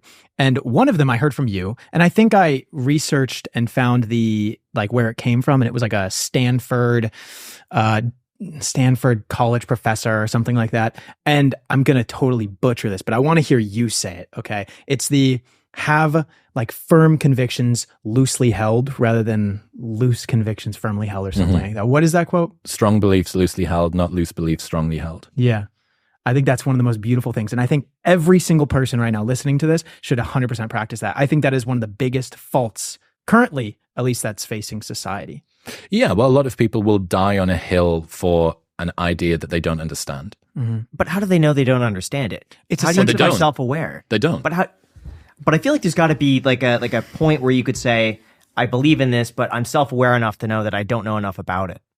How do people just get this undeniable? It's way more. It's way more complex to be able to work out that you to not just parrot something and then say, oh, I actually don't fully understand this. I should maybe fact check this thing. Think about what we're doing when we absorb ideology or when we absorb a worldview wholesale, right? What we're trying to do is signal our loyalty to the tribe.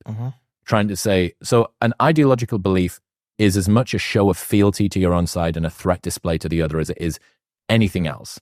And you can tell this, I call it monothinking. So you can tell how shallow of a thinker somebody is by, first off, how predictable all of their perspectives are if you only know one thing that they believe.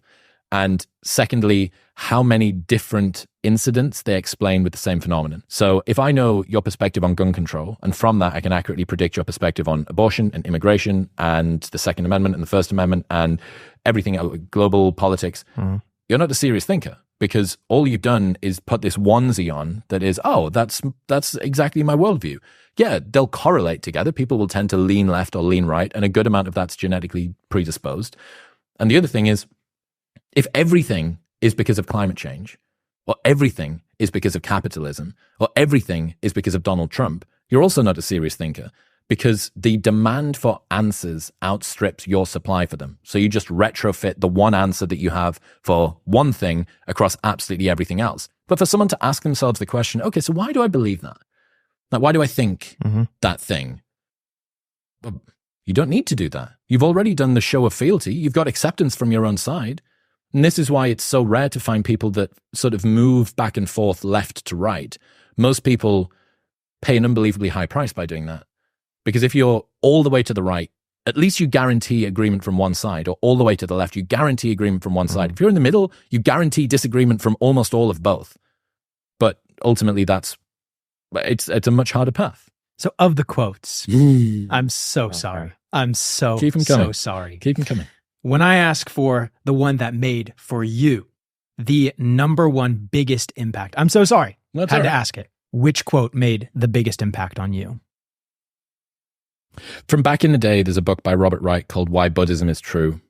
And Ken P. Rinpoche says, ultimately, happiness comes down to the decision of choosing to become aware of our mental afflictions or choosing to be ruled by them.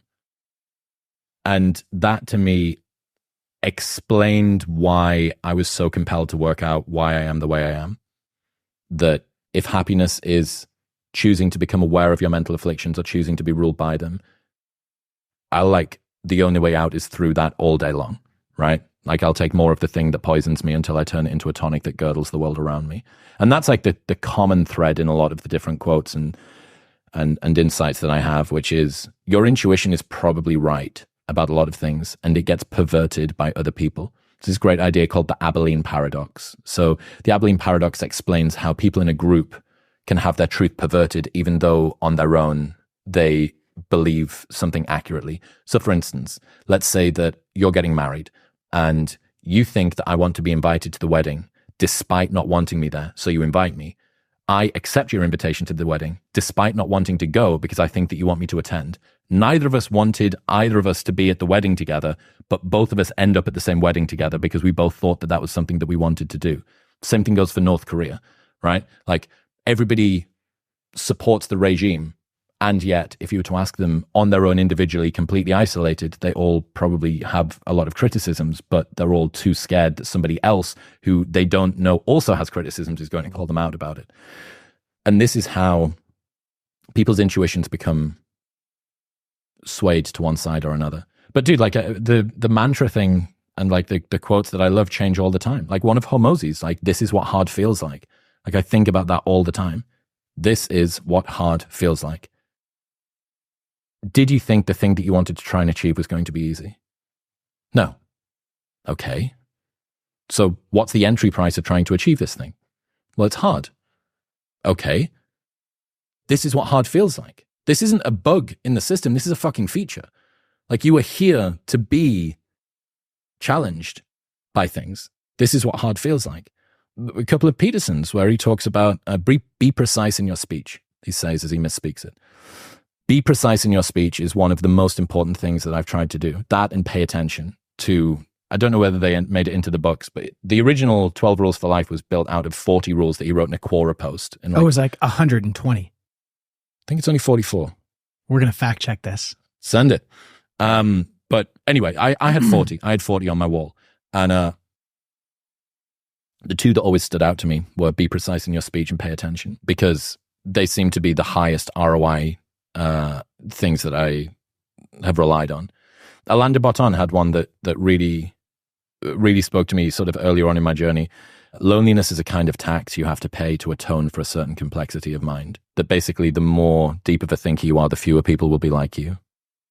And that's fine. These things they're kind of like, they make it, in my mind, they kind of feel like little holes in a membrane. And they're things that you can remember. And then if you decide to open that up and go down whatever chute, whatever cave that is in there, there's this entire idea that sits below it. But it's reassuring to me, especially as someone who had and still has a lot of uncertainty. Am I doing it right? Can I be doing it right? Can I be doing this better? Is this the best way that I could do it?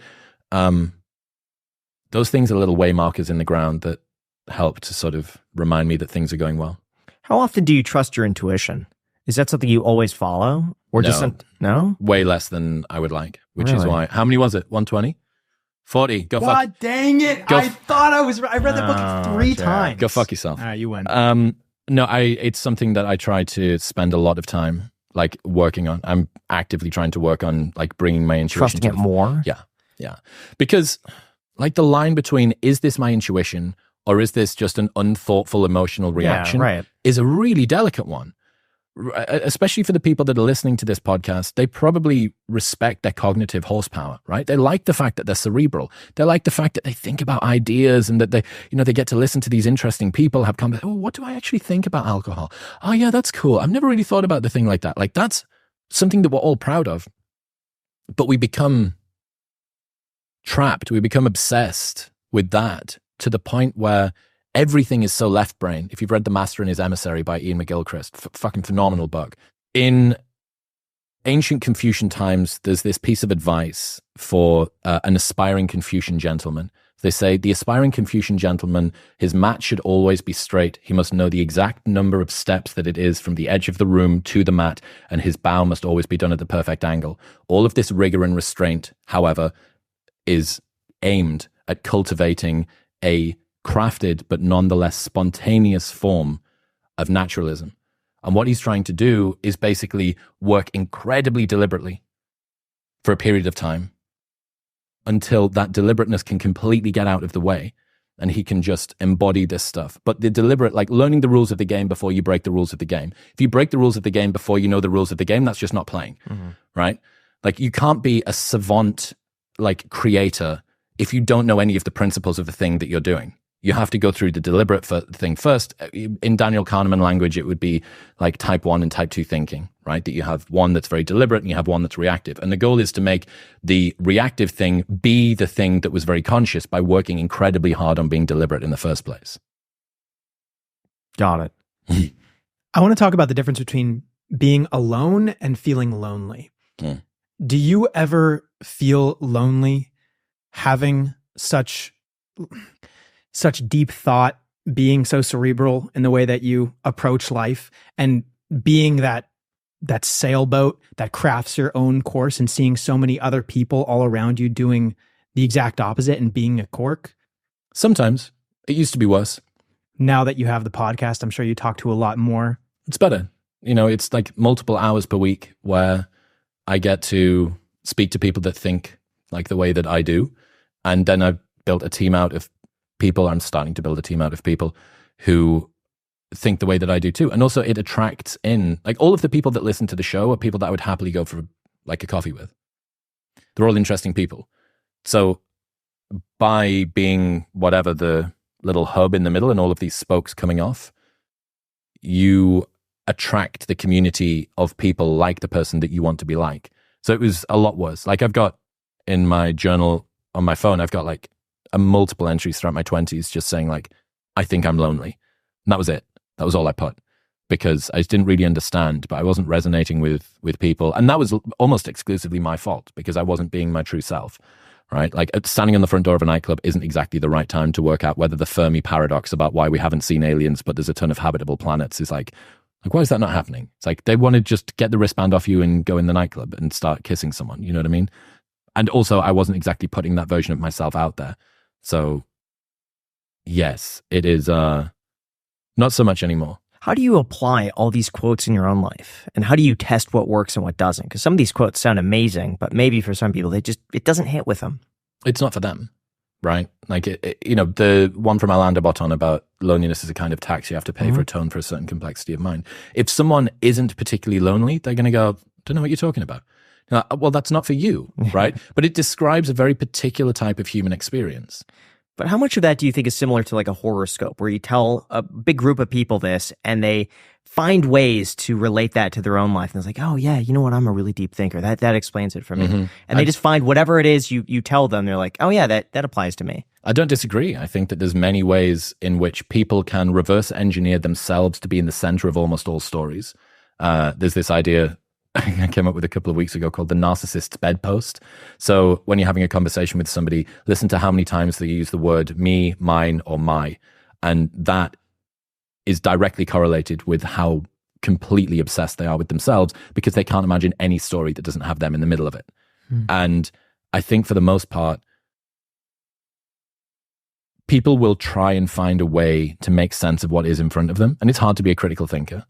Like, it's not hard. It's hard to not just like drink the Kool-Aid, so to speak. Oh yeah, like Alex Hormozi, like this is what hard feels like.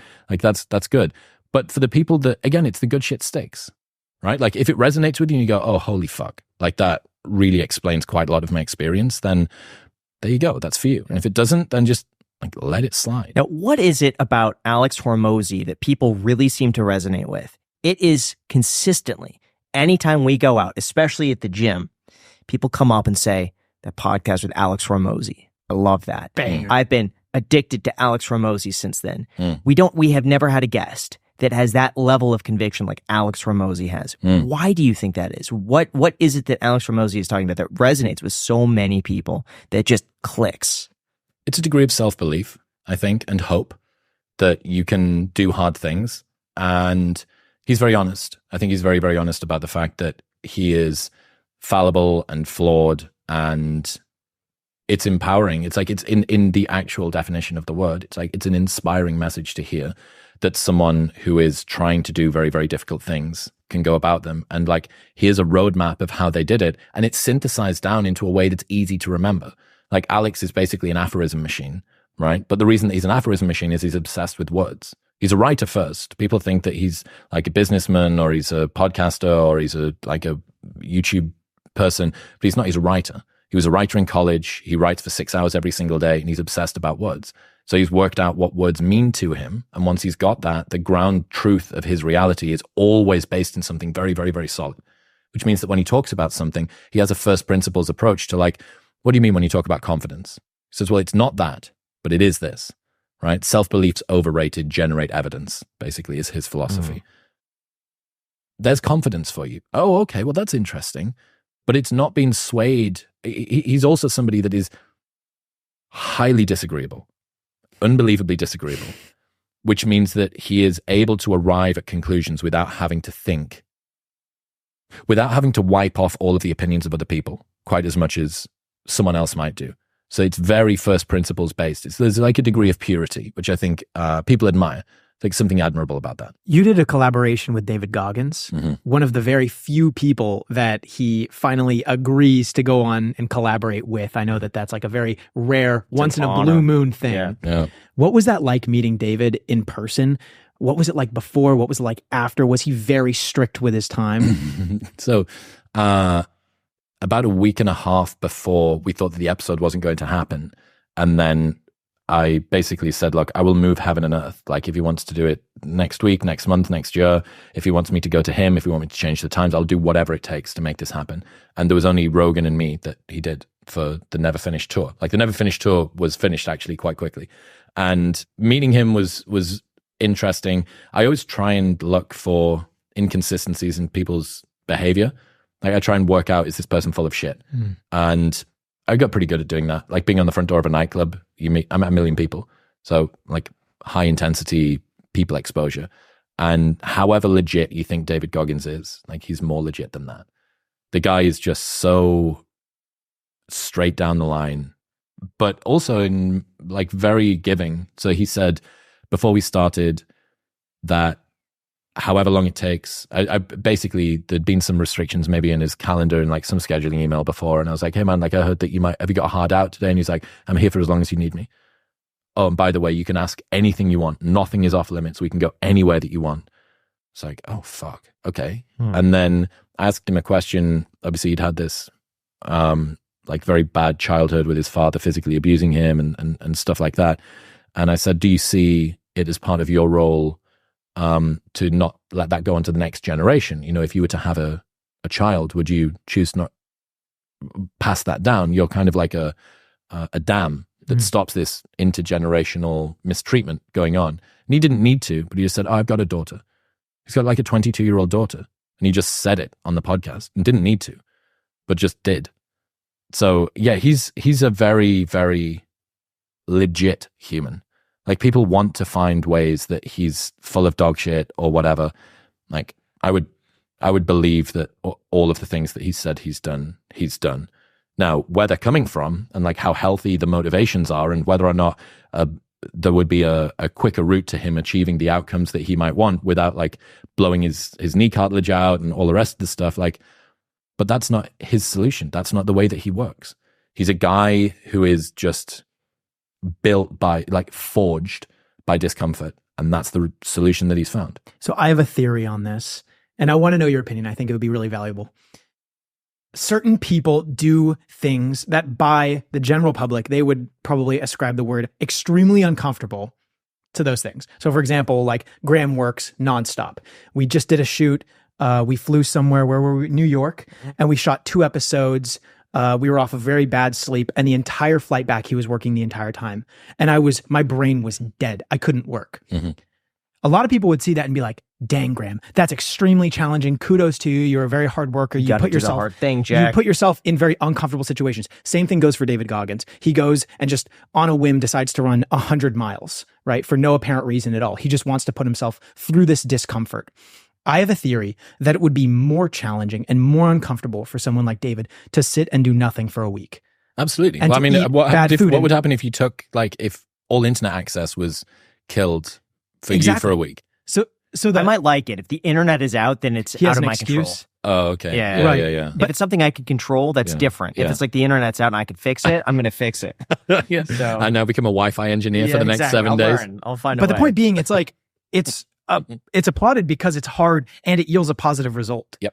But the same thing goes if he goes and not works for a solid week or something like that. He's challenging himself and putting himself in voluntary suffering. Correct. In the same way. So for him, it's easy. For David, it's easy. It's comfortable to go around 100 miles. Maybe not, right? He would probably argue the contrary. What are your thoughts on that? People always choose things that are difficult, but usually within their control, right?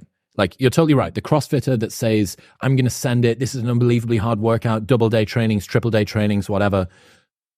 But if you were to tell them that, oh, you need to lie on the couch for 2 weeks, there's a degree of discomfort outside of their accepted zone of comfort, right?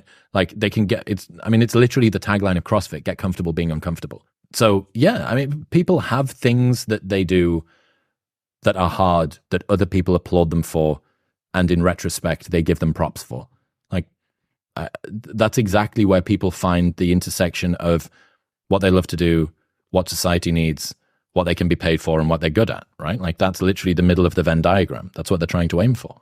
But do you think that it would be productive for your own personal growth and development to step outside of that and do something that is extremely uncomfortable that may not be seen as something that's productive or rewarding? I guess it goes both ways. So for the person who loves working, is it good for them to put themselves in discomfort by not working? And for people that don't work, is it worth it for them to try to do something uncomfortable by working? It's a good question, man. Is that like a muscle to eat? Is that even worthwhile to just try for the sake of trying? Well, I mean, you could put yourself through a lot of discomfort by sticking pins into the back of your hand. Like, is there anything good on the back of it? What we're looking for is an effort to return ratio. And what are the returns that you're looking for? Like, just arbitrarily doing hard things for no reason at all. Let's say that you are a competitive powerlifter and you decide to also start running 5Ks on a weekend. Like that would be hard, especially if you're 300 pounds and used to deadlifting all the time. That would be really difficult for you, but it doesn't actually contribute to the result that you're looking to try and get. Now, if there's some ancillary benefit where, oh, well, by running 5Ks, it teaches me, it gets me out of my own head, or it helps improve my HRV, or it gives me time away from the gym, or it does whatever, like those things, oh yeah, that's interesting. I would be interested to find out like what the person that lies on the couch for 2 weeks would get. But I do think that it's just useful and humbling to remind us all that the thing that you do that you think is really, really hard is usually something that you've chosen to do that's really, really hard. It's within your control, defined by the fact that you chose to do it. And most people don't broaden that scope as much as they think. And I don't even know if you need to. Like, you have a goal, you're doing a thing that is an intermediary between here and there. Just keep moving through. The idea would just to be questioning your goals and to get a fair assessment of like, how happy are you truly, right? So if like a big part of who David Goggins is going and doing these incredibly challenging things from an outsider perspective, I should say, questioning that and trying to chill out and do something and seeing what life is like on the other end. And also voluntary suffering, I think is very important for people to put themselves through. Well, it's the question would be, how much is David going to enjoy the other thing? But we don't know until it's challenged. The part that makes David. I think you just you know what you know. You know what you like. You know until you try something different. I look forward to you telling David that he needs to spend more time on the couch and seeing how that goes. That's what Jack tells me all the time. He's like, "Oh, Graham, you're working a little too much. You should just take some time off." And I tell Jack, dude, you're taking too much time off. You got to be working a little more. But the thing is, like, recently, Graham has been taking a little bit more of a backseat approach to his whole career, and he's been drawing and painting, and he's been thoroughly enjoying it. And this is something that he would have never considered outside of the scope of his daily life. Are you trying to get better at drawing and painting? Are you taking classes? Are you following No, I'm stuff learning on YouTube, to be honest with you. So one of my friends did a training course thing of some kind. He's got a coach. Yeah. And the coach said that he needed to do something that he thought he would enjoy but would suck at. And painting turned out to be that thing. And he gave a caveat, which is, but you're not allowed to try and get better at it. Because what he wanted to do was just do something for the sake of enjoying doing the thing, not do something so that, oh, well, if I get a coach, if I get a painting coach, and then actually what's the exact best kind of brushes that I need to use? It's like, that's just another fucking pursuit. You know what I mean? That's not a restorative practice. That's you just becoming obsessive about a new thing and adding and layering that on top. I was talking to Alex about this thing yesterday as well, which is fucking awesome. It's like 15 years old. It's called 100 Days of Rejection. So every day for 100 days, you do something different that you're almost certainly going to get rejected for. One of them is ask for a free coffee. So you get to the end of the line in Starbucks and they say, that's £11, please. And you go, can I have this for free? I would just do that regardless. And just see what happens. Oh yeah, true. Yeah. Finance bro. But then 100 days of that. And it just made me really think, oh yeah, that's a really interesting way to get over some of the predispositions that we have that we really don't like. But yeah, I would be interested to see what happens if David Goggins spends 2 weeks on the couch. I don't know what goes on. It could be transformative. Imagine if he just does a 180. It's like, guys, I'm done with everything. I figured I'm done out running. life. Yeah, I found a really great chips and TV reality show. TV show. Yeah, it's just reality TV. Just goes full Charlie Hooper and starts taking psychedelics and playing Dungeons and Dragons on an evening time. Yeah. You had mentioned that you had gotten really good at reading people as a club promoter. How do you read people and what signs do you look for? And what could the average person take from that to apply in their own life? We're looking for incongruities between what somebody says and the way that they act. So paying attention is the first thing. I did a podcast a while ago, long time ago, like 5 years ago, with this guy that I was kind of interested in, was curious about for a while. I don't know if I respected him or not, but he was an interesting guy. And we'd done this entire episode, and there's just little sort of glimmers of like narcissist bedposts came in a little bit, and a lot of stories that didn't need to be brought back toward him were. And then at the very, very end of the episode, after we finished recording, I said, dude, just wanted to say, like, followed your stuff for a while, and it was really great to meet you. And there was this sort of half microsecond like flash where obviously his ego got really, really inflated. And then he tamped it back down again because he didn't want to show me that what I'd said had inflated his ego. And I was like, I don't trust you. I don't trust you. You're trying to play this strange role. And it wasn't coming out of some degree of vulnerability or whatever it was. Like, I've got friends that are shit at taking compliments. It wasn't that. Mm-hmm. There's people who play a role because they're trying to get something on the other side. And those are people that you need to be really concerned about. Like, I struggle to be myself. I'm still discovering what that means to actually be myself. That's a process of discovery. And I'm trying my best to move forward toward that thing. There are other people who want you to see them in a certain way because they want a particular outcome, and everything below that is contrived. And those are people that you need to be really concerned about. Paying attention to body language, paying attention to rigorously scrutinizing whether or not the things that they said previously align with the things that they're saying now. That's interesting because you said that thing there, but this seems to really contradict what you just said, and you haven't called that out. And you said that with loads of certainty, and you're saying this with loads of certainty. Like, just be really the strong beliefs loosely held, not loose beliefs strongly held. Like, be concerned about anyone who says everything with conviction. Like, you should have some degree of caveat or uncertainty just baked into the system of you. There's, Peter Zayan. Do you know him? No. Geopolitics expert. Fascinating guy, been on the show. I don't have the geopolitical expertise to be able to assess how accurate he is about all of these things, but that man has the most conviction of anyone that I've ever heard. Like, just fucking everything is the way that it is. This is the way that this thing is. And I was just found myself being so seduced by this, the way that he put things across. And if he's right, and if what he's saying is backed up with the stats below, and I have no reason to presume that it's not, I'm like, wow, like that is the way that you want to get this thing across. There was no ifs, ands, or buts. There was no caveats. There was no nothing. It's like, this is the way that this thing is. But if someone who maybe knows their industry is able to be that convincing, someone who doesn't is also able to create a simulacrum of that, like to do the posturing thing without any of the research done before.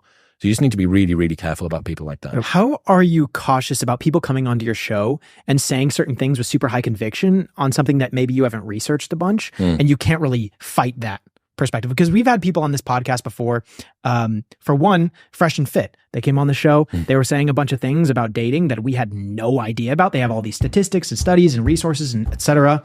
We can't combat that because we don't have the data. At what point do you draw a line? Do you think that you need to know the other person's argument inside and out to have them on your podcast? That's unrealistic. Like, you're always going to be the most stupid person in the room when it comes to pretty much any topic, unless it's your wheelhouse. Like, someone comes on and starts talking about like real estate in Las Vegas, and you're like, "Hey, fucking, LA in my case, LA, like step into the fucking ring, my friend. Like, step into my office."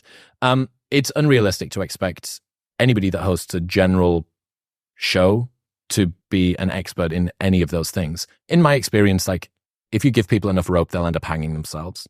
Like, people will say things that are like, I don't feel like that's true. And if you've got an even remotely smart audience, they're able to scrutinize that stuff for themselves. Now, it's your job to say things like, like, where'd you get that from? Like, what stats that?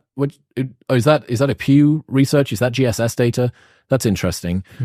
And like, what ways might you be wrong? Like, here's a few things, right? To work out whether or not the creator that you are slightly skeptical about, or anybody that you follow, me included, is telling the truth. When was the last time that they publicly admitted that they were wrong? When was the last time that they changed their mind on something? When was the last time that they surprised you with a take? Like, Roe versus Wade happens and you go, wow, wasn't expecting that. That's interesting. Or Israel-Palestine occurs, or Ukraine, or like Lizzo's in the news, and you go, that's a surprising take from that. That's interesting. Even if it's like not something that you agree with, but it wasn't what you predicted.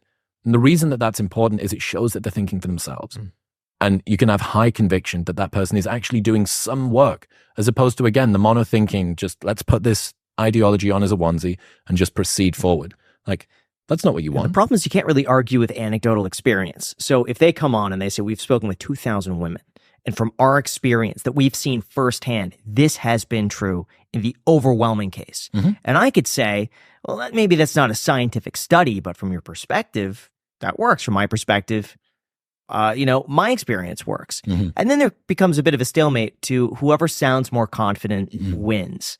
And it seems like no matter what you talk about, whoever's more confident, even if they're wrong, wins the argument in the eyes of the audience. Absolutely. Or wins the debate. Fluency is a proxy for truthfulness.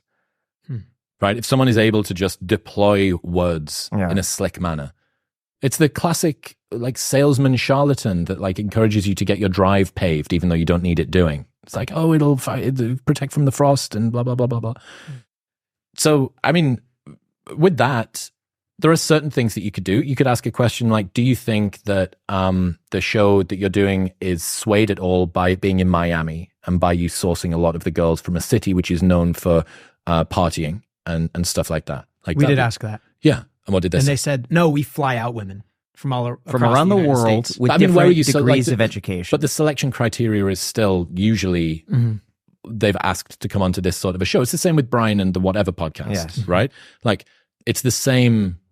That cohort of women, there is a very specific, I don't know what the unifying thing is, and it's not like there's a single unifying thread that ties them all together, but there will be a number of things that motivate girls and guys to go onto these sorts of shows. So it's the same reason, what makes someone comment? Like, why are YouTube comment threads always kind of the same? They always have the same tenor. Well, we don't know what causes someone to be motivated to comment, but we know that it's happened to all of these people. And there can't be an unlimited number of things, because it's like, out of hundreds of thousands of views, only a very small number of people comment. Okay, so there's something which is a selection criteria which encourages those people to comment. And the same thing goes for that. But yeah, with anecdotal experience and stuff like that, you're like, oh, well, that's interesting that that's the way that you see it. But for me, in my experience, that doesn't seem to be the case. Like, do you think, but asking people like, what ways might you be wrong? When was the last time that you admitted that you're wrong? When was the last time you changed your mind? When was the last time that you said something that surprised your audience in terms of a take? Those are really good ways. So I want to turn that back on you. When was the last time you were wrong about something? I've had a couple of big ones. So for a while, I was regurgitating GSS data from 2018. From 2008 to 2018, the number of men that reported not having sex in the last 12 months, aged between 18 and 30, went from 8% to 28%, right? So massive increase. New GSS data came out and it completely reversed that trend. It's like way fewer men were sexless. So I put a post out on Twitter and I was like, I was wrong about this. I've been quoting old data. I didn't see the 2019 data, and the 2020 data was skewed because it was COVID. But 21, 22, and I think 23, I'm not sure if that's out yet, that the trend doesn't seem to be there anymore. I'm like, all right, well, this is interesting. This shows that something else is going on. I was very pro hormonal birth control for a long time. Came out of the nightlife industry, lots of casual sex, so on and so forth. Like, you don't want people to be having unwanted kids. And then there is like some real nasty shit lurking in hormonal birth control that impacts girls' psychological behavior, their physiological behavior, their preference for mates. Have you seen any of this? Do you know what I'm talking about? Could you go into this? Because it seems a lot more prevalent. It seems as though the TikTok algorithm has taken this and has just... Birth control? Yeah, birth control, and has just magnified it. And I'm not sure, I have a really tough time telling the difference between what's being magnified on social media and what's coming out from Harvard and Yale studies. Legitimate, on this. And it seems as though the stuff sounds really good on TikTok. It sounds really good. And, but then I'm actually doing some research on this for like Harvard studies. And it says, well, yeah, this is true. But when you look at it in context, it's not a big deal. Like, I think one of them was it increases the rate of a certain type of cancer by like 200%. And the Harvard study says, yeah, well, it goes up 200% because it's like one in every 500,000 people gets it. And now it's like 2. Yeah. And it's not like that big of a deal. Yeah. So what is your perspective? Dr. Sarah Hill wrote a book, This Is Your Brain on Birth Control. And that's kind of the one-stop shop for this, as far as I can see. She's an evolutionary psychologist. There are some things to be worried about, like when it comes to especially young girls taking hormonal birth control. It can lock in a certain type of protein folding in the brain that predisposes them to anxiety and depression for the rest of their life, even if they then choose to come off. So these formative years of brain development seem to be particularly susceptible to these sorts of drugs. And what age is that? Throughout puberty, I think, for girls. So, let's say age 12 to 18 or something like that. Would it solve it to start birth control, let's say at 25 when a brain's developed? Well, you would at least, I think, evade that issue, which is this sort of lock-in. Sure. And this isn't for every single case, but there's a risk of that happening. I mean, there's some pretty good evidence that suggests that women on hormonal birth control opt for different types of men. They opt for providers rather than protectors. So they tend to deprioritize the masculinity of the men that they're dating, and they tend to over-optimize for their ability to provide for them. So levels of wealth and academic achievement. One of the things that everybody that's listening to this, if you're in a relationship with a girl who's on birth control, or if you're a girl who's on birth control and you're thinking about getting engaged, come off birth control for 6 months and see if you still love your partner. This sounds so stupid, right? If you want to have, well, we're such a great match and all the rest of it, but your hormones literally create the physics of your system.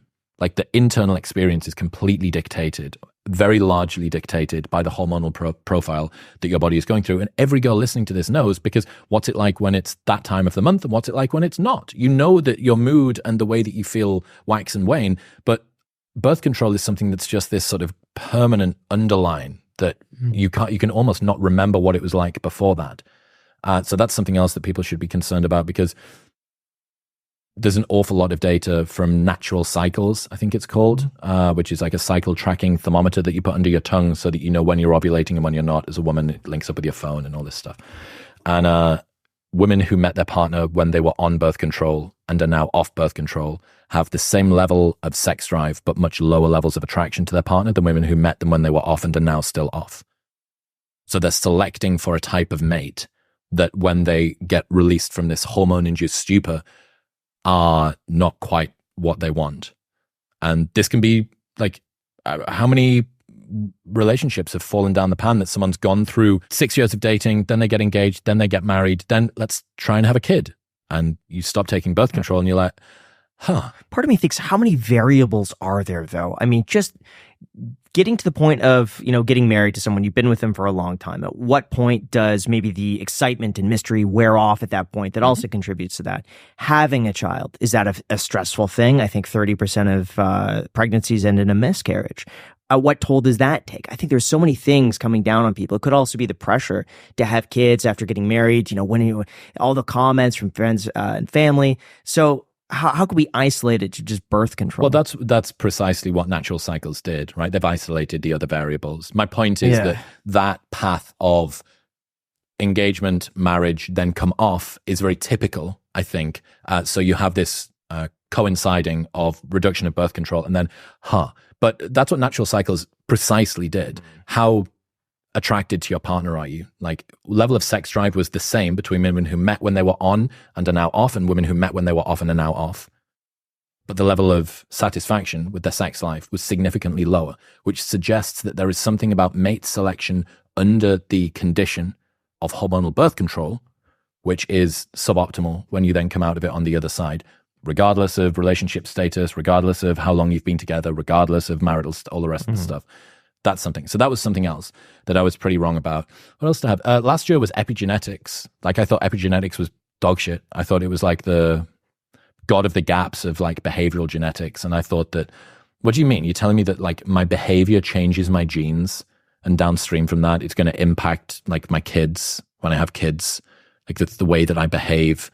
Like, no, it's raw DNA data and that's it.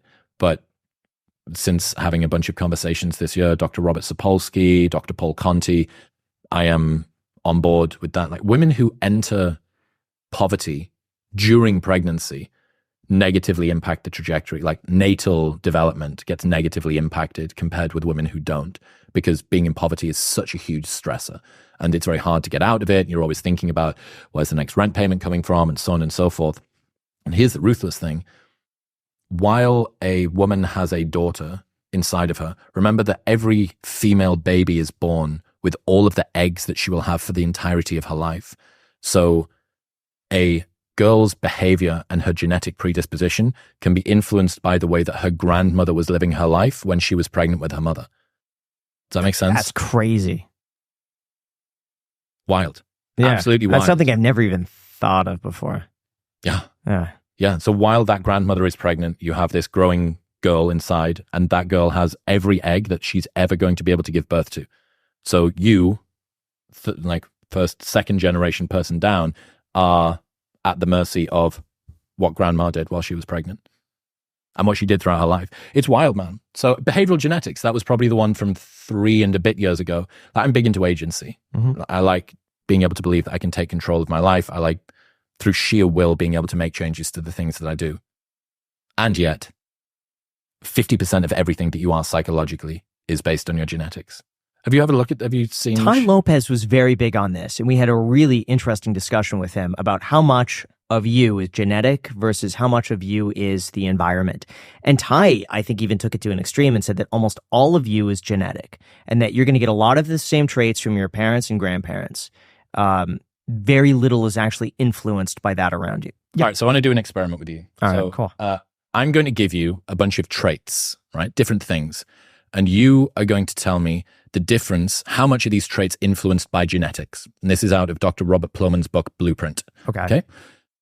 So what % do you think this is influenced by genetics? Eye color. 100%. Yeah, 100%. 95%. Height. 100%. Say 85%. 80%. Weight. 50%. 65%. 70%. So 70% of why you weigh what you weigh can be explained by genetics. Now, this isn't to say if you get born on a desert island where there's no food, guess what? Like, you're going to be thin. But on average, 70% of your BMI correlates with your parents. And they've done this, the way that they've been able to do this is by doing twin studies that are separated at birth. So you manage to keep the genetics the same, but put them into different environments. So let's keep going. Okay. Breast cancer. Oh, I have no idea. 60%. 10%. Stomach ulcers. 30%. 70%. Schizophrenia. Oh, that's got to be pretty high. I'm going to say 80%. 50%. Autism. I think that's kind of genetically. I feel like that's also high. 35. I'm going to 70. Say, oh, I was going to say 70. I'm sorry. Okay. Yeah. School achievement. 60%. I would say low. 60%. Oh, okay. All right. Verbal ability. 40%. 70. 60. Remembering faces. Oh my gosh. So 70%. 80. 60%. Spatial ability, like navigation. Say 60. I'm going to say 80. 70%. And the big one, general intelligence, IQ. Oh, wow. They have data on this? 85%. Say 75. 50%. But by the end of life, your IQ correlates with your parents' 80%. Wow. So that's all the school, all the prep work, all the nutrition, all the late nights, all the reading, all the coaching, all the everything for 20%. That's unbelievable. Remembering that height is 80%. How is height 80%? Is that also like your diet? Of course. And stuff like that? Yeah, of course. Mm-hmm. Of course. So how well fed are you? How well rested are you? Think about all of the things that impact, like, I think sleep correlates with height actually quite significantly. Almost definitely. But so are you saying I could theoretically be taller had I eaten better and slept more? Yeah. But what if I did both of those perfectly and I still end up at the... Do you think then I would be even shorter? So, yeah, maybe. You might be at the upper bracket of exactly how tall you can be. But this is the interesting thing, right? And this is why people that learn about behavioral genetics become despondent. Yeah. The reason is they realize that there is a bracket that they exist within, and that no matter how well you'd eaten and all the rest of it, something tells me that you couldn't have got yourself to 6'6", right? So, oh my God, there are restrictions placed, and in a world that's a meritocracy, that feels unfair. It's like, hang on, I thought I was supposed to be able to be anything that I wanted to be. I'm big into agency. I don't like the fact, feeling like the world happens to me. I want to happen to the world. So people feel sometimes disempowered by that. It's difficult.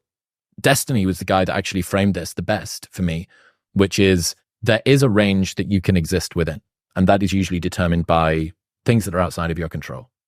But within that range, it's all down to you, exclusively down to you. So your personality is 50% inherited by your parents, including your happiness set point is around about 50% genetically determined. Boo, that means that 50% of me is genetically determined. Well, yay, that also means that 50% is in your hands. Now, how much of that truly is genetic versus being brought up by your parents who act a certain way? Genetic, outright genetics, predisposition. And they've done this by separating out. So you get two twins, and they're adopted into different households. You have, let's say, one that gets adopted by a family which is quite fat, and one that's adopted by a family which is at a healthy BMI. Neither of them correlate with their adoptive parents. Both of them correlate with their birth parents, despite the fact that they've never lived with them. Why? Well, because there are lots of different things that influence the way that you go about the world. Like, What if your ghrelin release is just high? That's the hunger hormone. What if you really don't like exercise all that much? What if you need more sleep to feel rested? All of these things are going to contribute to you being the sort of person that is going to gain weight more easily. Living in an environment where you learn healthy habits and all the rest of it, yeah, these things are important and amazing. But the most important decision that you can make for your future child's outcomes in life, happiness, and everything else is who you choose to have them with. And not because they're going to influence the environment that they live in. They will do that, which is super important and shouldn't be misstated, but mostly because they create the raw materials that this person is going to be built out of. There's this great story from Alain de Botton where he talks about the trajectory over time of the ancient world to the modern world. So in the ancient times, the people that were the beggars on the streets would be referred to as the unfortunates. Lady Fortuna hadn't blessed them. And the reason that Lady Fortuna holds this set of scales is that she gives and she takes away, right? They were seen to be a scale that somehow balanced the unfortunates on the street. Now, who is someone that doesn't fulfill their dreams? They're a loser, right? It's no longer because Lady Fortuna hadn't blessed them and because there are a large blend of different ways that people can come into this world. It's because if winners in a meritocratic system are worthy of their successes, the people that lose, they're also worthy of their losses. And we all know that people that try hard and continue to do things in an effective manner get great outcomes. But it's a hard circle to square as a bunch of people that want to say, I'm in control. And yet there are things that are outside of my control. And some of those are genetically predetermined. Like, this is really difficult and it's messy. And I still haven't found like my position on like, how do you empower people? How do you teach them about behavioral genetics and say that 50% of your personality, including your conscientiousness, your industriousness, your neuroticism, your openness to new experience, all of those things, your political ideology is like 50% influenced by your parents. Your politics. How do you teach someone that and then still give them this sense of agency over their own life? It's a difficult circle to square, but it's one that that was 2020. That was like the thing that kind of like came and hit me in the back of the head. And like 2021 was maybe birth control, and then 2022 was epigenetics or whatever. So how do you approach that with, if I'm assuming maybe one day you want kids, like who you would have kids with and what do you look for in that? And do you approach it in the same way that you approach this data and just say like, you know, I want someone who is, you know, all this down the list so that my kids have the highest chance of being like the best that they could be? I think the best piece of advice, and this is from Plowman as well, is choose carefully. Like, choose carefully. Choose your partner very carefully. And that's not just for some utilitarianism, Machiavellian, raw genetic data thing, right? It's that you need to spend the rest of your life with this person. And if you care about your kids, it's going to be 50% of you. You know that it's going to be 50% of you. The other 50%, you get to choose what that's going to be. One of the best things I think that everybody should look for in a partner, and this is pretty much universal, is something called psychological stability. Pretty self-explanatory, but the best way to gauge it, it's kind of hard to do. The best way to gauge it is after you've had a disagreement or an emotional perturbation of some kind, how long does it take for them to get back to baseline? Just get back to normal. If it takes them a day and a half, that's not someone that's not particularly psychologically stable, because things are going to continue to happen. You can't stop the psychological perversions coming in. You can just deal with them more quickly. Like if there's an incident, if something happens, you're late for a flight or something like that. And that's the rest of the holiday completely wrecked because this person simply can't get over it. That is going to be a very difficult relationship.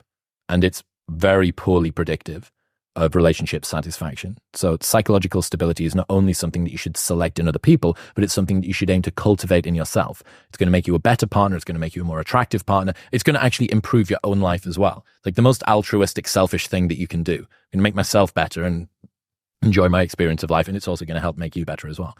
But yeah, when it comes to choosing a partner, like you have to choose carefully. So what if you pick someone that's not super psychologically stable, but you both work together to improve that?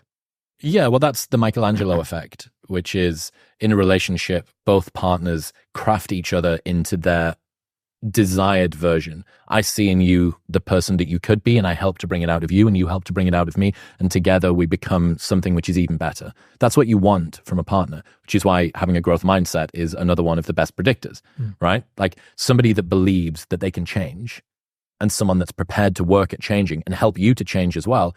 You're essentially unbeatable, right? Because any problem that you come up against, it's okay. How hard do we need to work at this in order to be able to overcome it? Now, if the thing is, we need to be able to get Graham to like 6'6", like that's going to be a very difficult thing to get to. But presumably that's not going to be one of the challenges that you need to try and get over. So you're like, okay. Might be though. Yeah. Well, people are going to Turkey and getting their legs chopped in half so that they can get femur extensions or whatever it is. So there's something that goes on there. Quick side tangent. What do you think of that surgery, by the way? I see gnarly videos on this. It's wild, dude. It makes me feel sad. Like, it makes me feel sad that we have got to a stage where the culture has convinced men, maybe in some regards rightly, but I think it's been overblown, that height is it's so important to your outcomes in life that this super dangerous, very new, very experimental surgery is something that you should go for. Because it's extending, I'm pretty sure it extends the shin. Both. And the femur? Yes. So above and below the knee. They break both of them, and they could extend both. I think it's like 3 inches each. So you can get 6 inches of height? Yeah. It's pretty substantial. Now, because I don't want to say I looked into this, but I was very curious. And I went down the rabbit hole of exactly like how much it costs. Like I wouldn't do it. How much is it? Just hundreds of thousands of dollars, depending on what you want to do.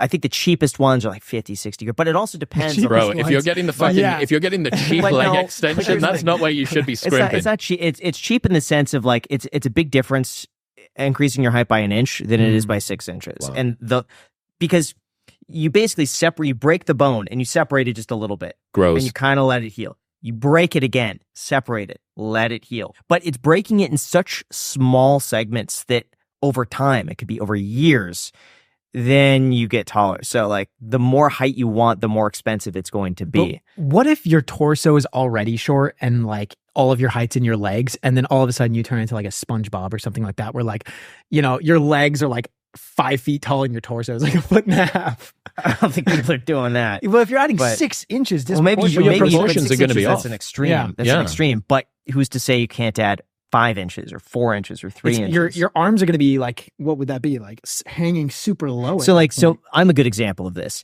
My torso is the same as Macy's. Her legs are longer than mine. So like I'm losing height because of my legs. Oh. So I think some people, their legs might be long, torso really small. But I think for a lot of people, it's mostly in the legs. It's just it seems like height is one of the things that women want. Like on average, women want to date a man that's 21 centimeters taller than they are. And what is that in inches? Like 7. 7 inches taller? No. Holy that can't be right. What's 21 centimeters in inches? No, that actually sounds about right. 8.26. What? Yeah. On average. Men want to date a woman that's on average 16 centimeters shorter than they are, which would be like 4.5, I think. Now again, like this it's a little while since that date has come out, so it may have updated a little bit. Okay. But like the bottom line is that guys understand. What is it? I think out of every presidential election, only one of them hasn't been won by the taller candidate. Interesting. Almost like some insane disproportionate number of CEOs and millionaires are over 6 foot. I've heard about it. That can't be a coincidence. Well, I heard that if you're over a certain height, you're like 7% more likely to make over 6 figures a year. Like there's so many correlations, it seems, with income and height and confidence and height and respect and height and authority and height. I think there's a lot of things. Which direction is this going in is the question. Is it that tall people are sufficiently confident that they can ask for that raise and be commanding? Or is it that because the world respects tall people in a way that they just give stuff to them? I think it's a second, because it's also with attractiveness that attractive people tend to get their way more, and they tend to, exactly. And they tend to make more money because they get more opportunities because they are attractive. One of the big things that no one really ever talks about is dominance and intimidation. So it seems like a lot of what men are optimizing for isn't necessarily attractiveness. It's their ability to intimidate other men. So there's this really, really interesting study done by David Putz, and they brought men and women into the lab to look at photos and videos of guys. And they asked the women how attractive they thought they were, and asked the men how likely they thought it would be that they could beat that man in a fight. 12 months later, they assessed the men that were on the iPad and asked them how many sexual partners that they'd had. The female rating of facial attractiveness had 0 predictive ability in how many mates they had. But the man's intimidation metric was very correlated. So men who are most successful in the mating marketplace, at least in that regard, are doing it through dominance rather than through attraction. So a lot of the things that guys like, when men are in the presence of other women and other men, they lower their voice, because a lower voice, larger voice box, vocal folds is a sign of higher androgen response. So like more aggression and being bigger, like just being bigger is good and protective for you. So David, the same guy, told me about when he was in graduate school and he was waiting at the checkout to be served at the supermarket. And he could hear these 2 guys behind him and they were speaking super low. And he thought, oh my God, like the jazz singers behind me, is this 2 old men? And he turned around and it was 2 guys that were around about his age, like early 20s or something. But in between him and them was a really hot girl. And both of these guys' voices were super low because that's this sort of, this posturing thing. But you also see it very interestingly, men, when they're in communication with other men that they think are more intimidating or dominant than they are, they'll raise their voice up a little bit and they'll speak around about here. And that's because you don't need to worry about me. I'm not going to threaten you at all. And it's just baked into the way that we see the world. Like, we don't want to get on the wrong side of the hard guy that might piss us off. I'm one of your allies. You don't need to worry about me. But you got nothing to worry about. But it's not always the same when it's the reverse. Yeah, for the sexual partners, I think you saying dominance was a big correlation on that, or intimidation. Couldn't those be the people, though, that are more likely to make moves and like more likely to go up and talk to the girl? Remember, this is only the way that they look. This is literally just the way that they look. No, I understand that. But when you come back a year later and you correlate that to how many partners they've had, the people who looked a little bit, or the people that were more, what were we saying, more intimidating? They looked, so the men said, do you think that you could beat this person in a fight? Right. That was and the more people that did say that they could beat him in a fight, presumably they look less intimidating. Fewer people that did, presumably they look more intimidating. It's just, the interesting thing is that you think, oh my God, how is like male ratings of intimidation more predictive than female ratings of attractiveness? Like, how is that? How does that work? And it just seems like, I mean, Peterson's talked about this for ages, right? That you have a dominance hierarchy where the men compete between each other and then the women pick off the top. Yeah. Okay. And that's why wealth is the best mating game ever created, because it's one single unitary number that's like, oh, that's how competent you are. Women don't care about the money. Some care about the money. Most women aren't in it for the money. What they're in it for is the predictor that allows men to achieve that amount of money, which is their competence and their hard work and all the rest of the stuff. Yeah. So what I think about the gym, like most people think that going to the gym and building a big body it's just about the way that you look.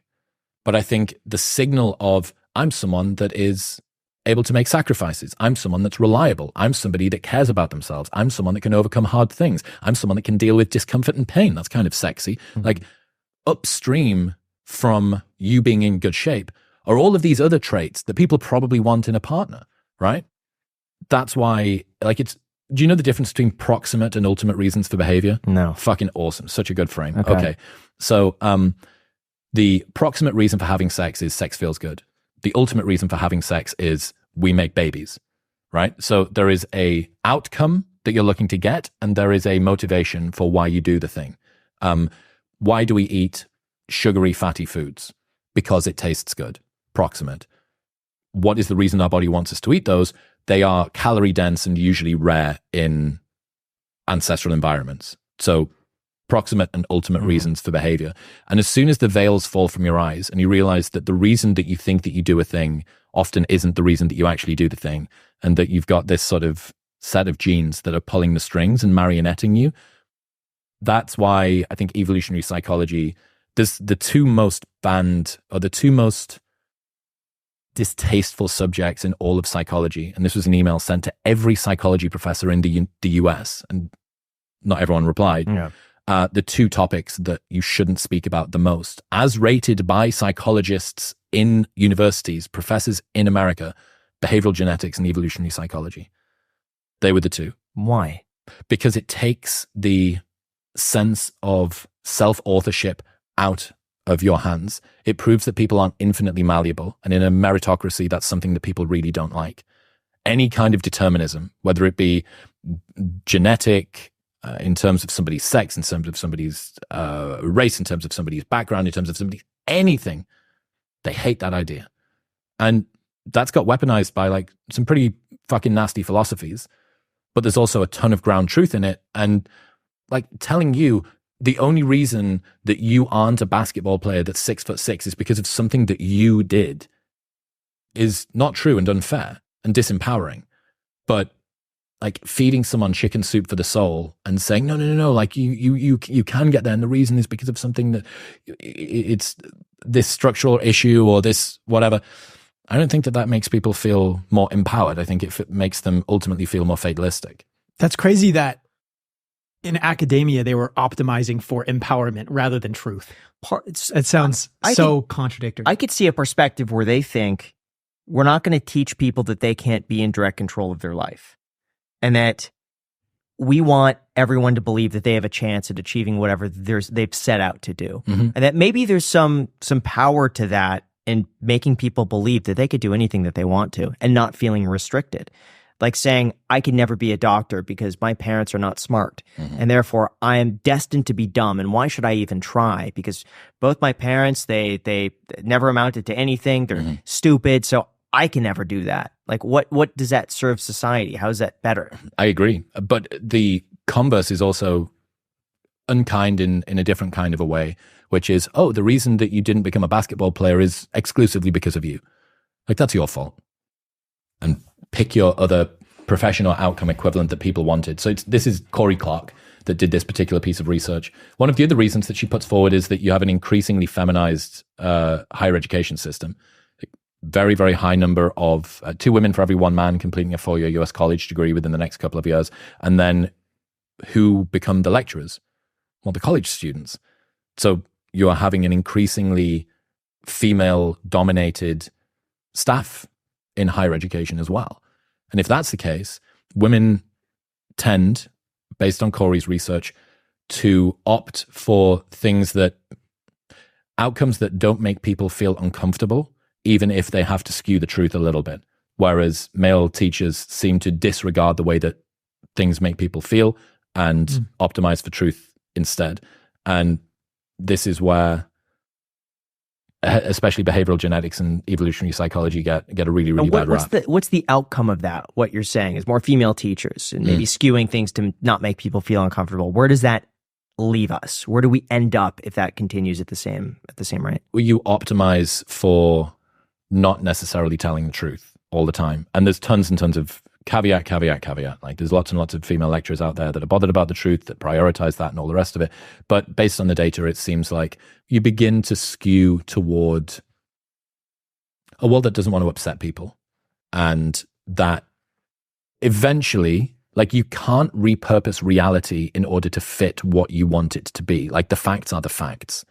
And if you start trying to couch things, like it's not happened, but everyone claimed that the reason that door came off the Boeing jet a couple of weeks ago was because they'd had like a ton of diversity hires. Now, I'm not saying that's... I've never heard of that before. There was like where was it? LA to Vegas? There was a flight from LA to Vegas, and I'm pretty sure the door coming off. But the point ended there. The point being that talking point can be weaponized by, look at all of these diversity hires. That's the reason that you can't make a door stay on a plane. That's not necessarily the truth. I'm not saying that that's the truth. But the point is, if you continue to optimize for making people feel good as opposed to, okay, what does reality say? You can imagine where there will be a time where you need to make a choice between those two. And if the implication is, we don't tell people about this psychological study, so probably doesn't matter. If somehow the implication was the door on the plane doesn't fit right, that's a big deal. Something tells me that Boeing is sufficiently smart that that's not what's going on. And also, who's to say that you can't get like perfectly competent people that are diversity hires and all the rest of it? But yeah, when you optimize for not necessarily telling the truth and trying to make people feel good with insights like that, you can quite easily see how it's a slippery slope that could end up with basically research not telling you about the world, just telling people what they think they want to hear. How could guys increase their attractiveness? The age-old question. Yeah. So, look, there are some immutable facts about the way that you look that you can't change. Shy of snapping your legs in Turkey, you're not going to get much taller. I apologize. I think that some of the easiest ways to do it is to go to the gym. It seems like a man's ability to protect a woman, which is seen through dominance, intimidation, muscularity, the V-taper. Those are really, really strong predictors of female attractiveness, female attraction to men. So go to the gym 3 times a week for a year. Like, you're in the top percentile of all fitness people on the planet if you do that. Like, that's how low the bar is, right? Also, the average American man is obese, divorced, with less than 1K in the bank. That's the average, right? That's such a high bar, man. Dude, I have no idea how I'm going to be able to, like, women don't just want average. Yo, that's average. Is that an unrealistic bar for you to get over? Obese, divorced, less than 1K in the bank? Go to the gym 3 times a week. I think spend time around places that have women in. Low stakes, CrossFit gym, ping pong club, book club, comedy club, like yoga, Pilates, Reiki, whatever you are interested, painting, watercolors, whatever you're interested in. Because if you can finger painting, is that what you're doing? No.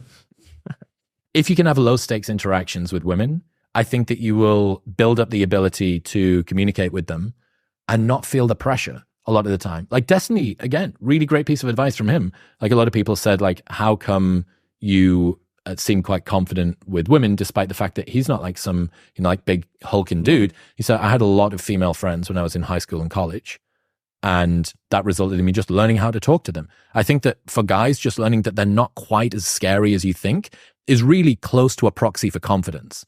Like, it's not that you're not confident around women, although it might be. A lot of the time, it's just you're fucking terrified of them. And if you can get rid of the terror, the confidence, whatever confidence, even if it's a small amount, should blossom an awful lot. It's like lots of guys are just so scared of talking to women. It's like, spend time around women. Find a place where your unique characteristics are an unfair competitive advantage. So people like competence, right? People that are competent are sexy, whether it's man or woman. Let's say that you played tennis when you were a kid for like 6 years. Everyone did some sort of a sport usually. Say you played tennis. If you go and play pickleball now, that muscle memory will kick in, and within 8 weeks, you'll probably be one of the best pickleball players at your local park or whatever. Guess what? Hot chicks in skirts play pickleball. Go play pickleball. Is that true, Jack? No. I mean, but then again, Are you derogating the Las Vegas pickleball talent, Jack? I don't want to say anything. Every girl playing pickleball in Las Vegas is hanging on every word here. First of all, I want to apologize to all the ladies that play pickleball at Sunset Park Pickleball Complex here in Vegas. Not my cup of tea. I don't find that there's a lot of girls in skirts that are attractive playing pickleball there. However, move to Austin. When there are, I would love to, maybe. When there are girls that are attractive, they're accompanied by a harem of men. Oh, interesting. So a lot of the times, like, I will see, like, on the occasion where I do see an attractive girl there, she's got like 6 dudes. Okay. That she's playing. So what do you do in that circumstance? I go in and I swoop the girl and I say, no, guys, I got this. Work on your drive and drop shot for 6 weeks and then come back. It can't be improved at this point. Or you could be her friend until she breaks up with her boyfriend, and then you can get in there. That's after genius. years. That's genius. That's a long play. Yeah. So go to the gym. Spend time around women. Like, you think, like, no one expects they're going to be good at doing something without practicing. But one of the weird things about dating is that there's no such thing as game tape, right? You don't get to practice chatting up a woman. It's like the competition floor and the sandbox practice thing are one and the same. So if you can remove some of the pressure by just like having conversations with women at work or when you're at a bar and not trying to chat them up, just being like, hey, do you see that whatever thing? Like, you're not there to try and get the outcome. Because I think a lot of the time, the reason that guys get nervous about trying to talk to women is that they feel like there's this very binary success failure thing. It's like, either I got her number or I didn't get her number. But what you're looking to do is accumulate the skill of just communicating to women in a way that doesn't make you seem like a weirdo. And you can do that with way less pressure if you just get rid of the binary of that. You're like, oh, this is now like actual practice. This is me sandboxing whether or not this is going to work. Inhabit places where people value your unique talents, right? You're really great at yoga, like, or whatever, finger painting, pickleball, CrossFit, whatever. Like, go do that thing, because people respect people that are competent. And you're going to, yeah, Jack's like real good. Like, I really love the way that he plays pickleball. Like, he's kind of sexy, or he's kind of whatever. Like, that's the sort of thing that I think you don't really think about. And everyone has something that's in there. Everybody has some of these unique assets that can be valued. One of the ones for women that I think is like not spoken about is learning to be receptive to guys. So in a post-Me Too era, let me give you this one. 86% of women say they want a man to make the first move. 76% of men say that they are terrified of making the first move for fear of being seen as creepy.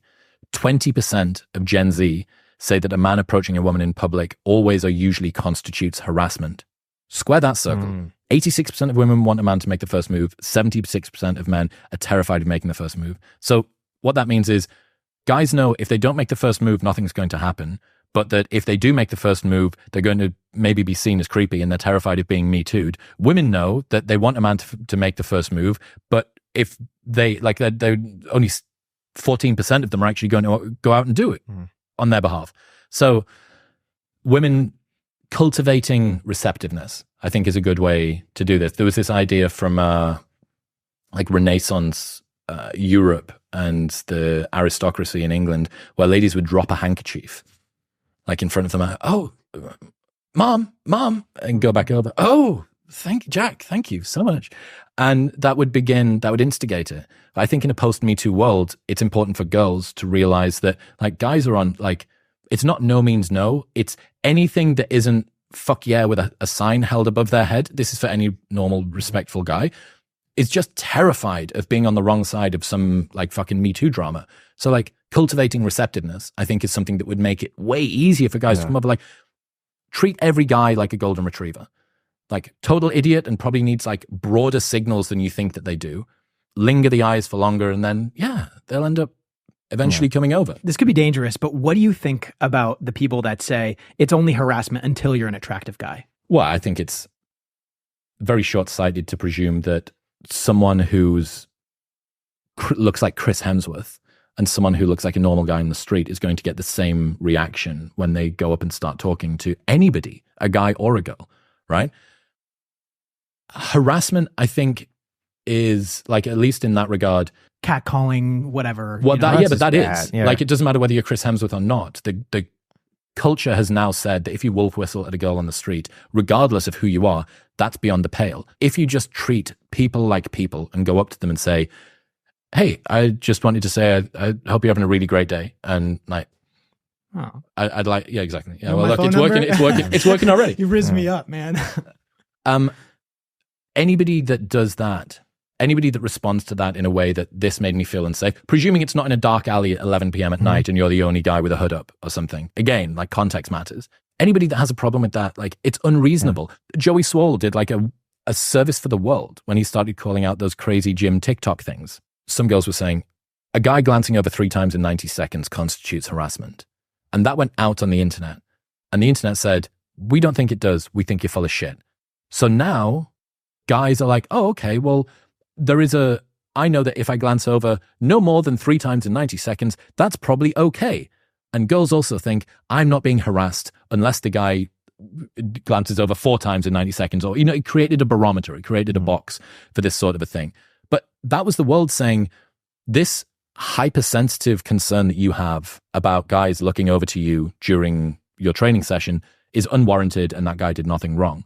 Like, that to me shows that if someone isn't being creepy for the most part, and yes, is this mediated? Absolutely. You're going to get, if you come over and you're Alan Richer from fucking Reacher, like this just jacked dude, 6'5", looking like a Greek god, are you going to get more leeway? Yeah, absolutely. Of course you're going to get more leeway. But if you just presume, don't do something stupid and don't do it in a dark alley, yeah. See, I was saying how much of that is social awareness, where people are losing that touch of being able to tell if someone else is uncomfortable. There's some situations that I could just intuitively feel this person isn't feeling it right now. Maybe they're not as receptive to what I'm saying. I'm going to back off. And it's just I guess a body language thing, or you just kind of sense it. And it seems like some people are completely oblivious to this. And I could look at the conversation and say, I know this person's not enjoying the conversation. This person has no idea. How could they not see that? But I'm looking at this thing as so obvious. So do you think it's just a lack of social awareness that maybe people can't pick up on these cues? I think definitely downstream from spending a lot of time on social media and video games and porn and stuff, we're just not as adept socially. Like everyone's become 12-year-old Chris in some regard, right? Just like ungainly, and I don't really know what I'm doing socially and stuff like that. And yeah, like flirting especially, and making new friends too. It's like a delicate dance. There's this sort of push and pull, and there's like teasing, and there's not, and there's, it's like it's a real delicate skill to build. And if you don't have that, if you're not sufficiently dexterous with that, you can quite easily find yourself in, I didn't even mean to do anything wrong. What did I do? And it's like, people didn't see it necessarily. And it's that's the concern. That's the fear that people have. People are more clumsy socially than they've ever been before, and the world is more sensitive to their clumsiness, that if you do something which you didn't mean in a bad way, but it oversteps some sort of a mark socially or romantically or whatever it is, like, you're going to know about it. It's the most sensitive we've ever been, and maybe everyone's the most clumsy they've ever been. Like, it's literally bull in China shop. Not necessarily good. What are some of the red flags you see for dating when it comes to both men and women? Psychological stability is probably the biggest one. But take someone that's psychologically unstable. Does that mean that they're unfit for a relationship? How do they fix that? There has to be some sort of solution. Well, they can self-regulate, right? There's no reason that the person who's psychologically unstable, I'm not saying like, oh, if you're psychologically unstable, you're unworthy of a relationship. Like, that's not my point. But what I am saying is, they're ready once they stabilize? Well, no, like, I mean, dude, people, again, the Michelangelo effect, like, people get into relationships all the time. It's not that they're not going to get into a relationship. It's just going to be painful for the person on the other side of it, and probably them as well. Right, but then you take a psychologically unstable person, and what does that mean for them in their dating life? Does that mean that they will just continue to get involved in toxic relationships? Or how do they like recognize the fact maybe that they should stabilize? Like, are we saying psychologically unstable as though they're just not mature enough to stabilize that? It's just, how long does it take them to get back to baseline? Right, but let's take someone that takes a long time to get back to baseline. So they're not psychologically stable. If you are the person that's choosing, I would move on. That's what I would say. Unless you are like, I'm head over heels with this person, I can't, like, there's just everything else about them is so great that I can't not see them as this phenomenal human being. Maybe that's the person for you. I've got an interesting study here that I want to take you guys through. Researchers polled over 1,000 registered US voters aged 18 to 34.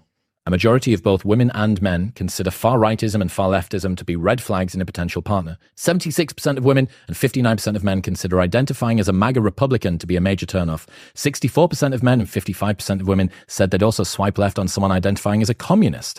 55% of women said that listening to Joe Rogan was a red flag, 35% for men. 41% of women said the same for a woman being into astrology, 20% of women. 33% of men say Black Lives Matter, 14% for women. 53% of women they refuse to see the Barbie movie, 31% for men. So basically, there are lots and lots of very arbitrary rules that people are putting in place about dating. It's like they listen to Joe Rogan, whatever, 50% of women say that that's a red flag. The real ones are psychological stability. For me, I think a very important one is, how much do they value intrinsic versus extrinsic reward? So like, are they doing something because they want to be seen by other people? They want to gain status. They want the adoration and the validation of the crowd, versus how much they just want to do things with you for their own reason. Like, do they want you to be on their arm as the guy or the girl so that they can show you off to everyone else? Or do they want to be with you in private because they just love your company? Like, those are two huge, huge predictors. And you can go down, oh, does body count matter? And like, what's the level of, like, actually one other one that I think is almost like universally agreed on is, what are their core values? Like, you can have two people with the same values and different interests that get into a great relationship. If you don't have the same values, it's almost impossible, because you're permanently going to be coming into conflict. What sorts of values? Political ideology would be one. But isn't a political ideology on top of your value system? So like the value system? It's born out of the value system though, right? Like if you, but it could be misguided. It could, but then you're going to have to be like, hey, have you ever considered that your far leftism isn't actually what you believe? And you're basically rehabilitating this person. My belief around dating is that you meet the person where they are. If this person has got amazing raw materials and you think, I am pretty convinced that I can turn this person into the sort of person that I want them to be, and they're not that far off, fantastic. But if you see someone and you're just like, they're hot, but crazy, and I mean, it's a meme. I can fix her. I can fix it. It's a fucking super meme because people know that on average it's not true. Like, I think meet people where they're at. Like, try and find someone. They don't have to be the finished article. They don't have to be absolutely perfect. But you have to see something in them where you're like, yeah, this is good. Dude, if you marry somebody, you have strong political views and their political views don't align with yours, you're in for a rough ride. You're in for a really rough ride because it's born out of your values. It's like, what do you think about the sanctity of life? Like, let's say that someone gets pregnant. Like, you're literally going to have that argument front and center. At least if you guys both agree, you're not going to have that conflict on top of what is already a pretty like difficult conversation that you're going to have about what's going to go on. And the same thing goes for literally everything else in your life. Like, do we think that our kids should go to private school or be homeschooled? Like, that's something that's pretty important. What do we think about child rearing? What do we think about gender roles in the household? What do we think about breadwinners? What do we think about financial goals? What do we think about that? Like, all of these things are born out of your values. And if you've got value alignment, pretty much everything else, psychological stability, all the rest of the stuff, as long as you've got those things, you can usually work through most of the other stuff. But if you haven't got those and you're just like, we both like playing pickleball, good luck. Now, it seems like from that study, a lot of it really comes down to someone's agreeableness or disagreeableness. And I know you talked about this in another podcast where people want someone who's malleable in the middle, where you're not going to hold these extremely firm beliefs either way. And it's more about the person being able to see the perspective of another side. Mm-hmm. So how much of this for men and women comes down to whether or not they're disagreeable and they're going to be difficult in a relationship? Well, don't forget, disagreeability can be sexy, right? Like, disagreeability is, it's like pushback. That's what flirting is kind of a little bit about, right? Like, someone doesn't quite fold to what you want. And they go, no, you do it. It's like, oh, right. Okay. That's kind of, there's something exciting about that.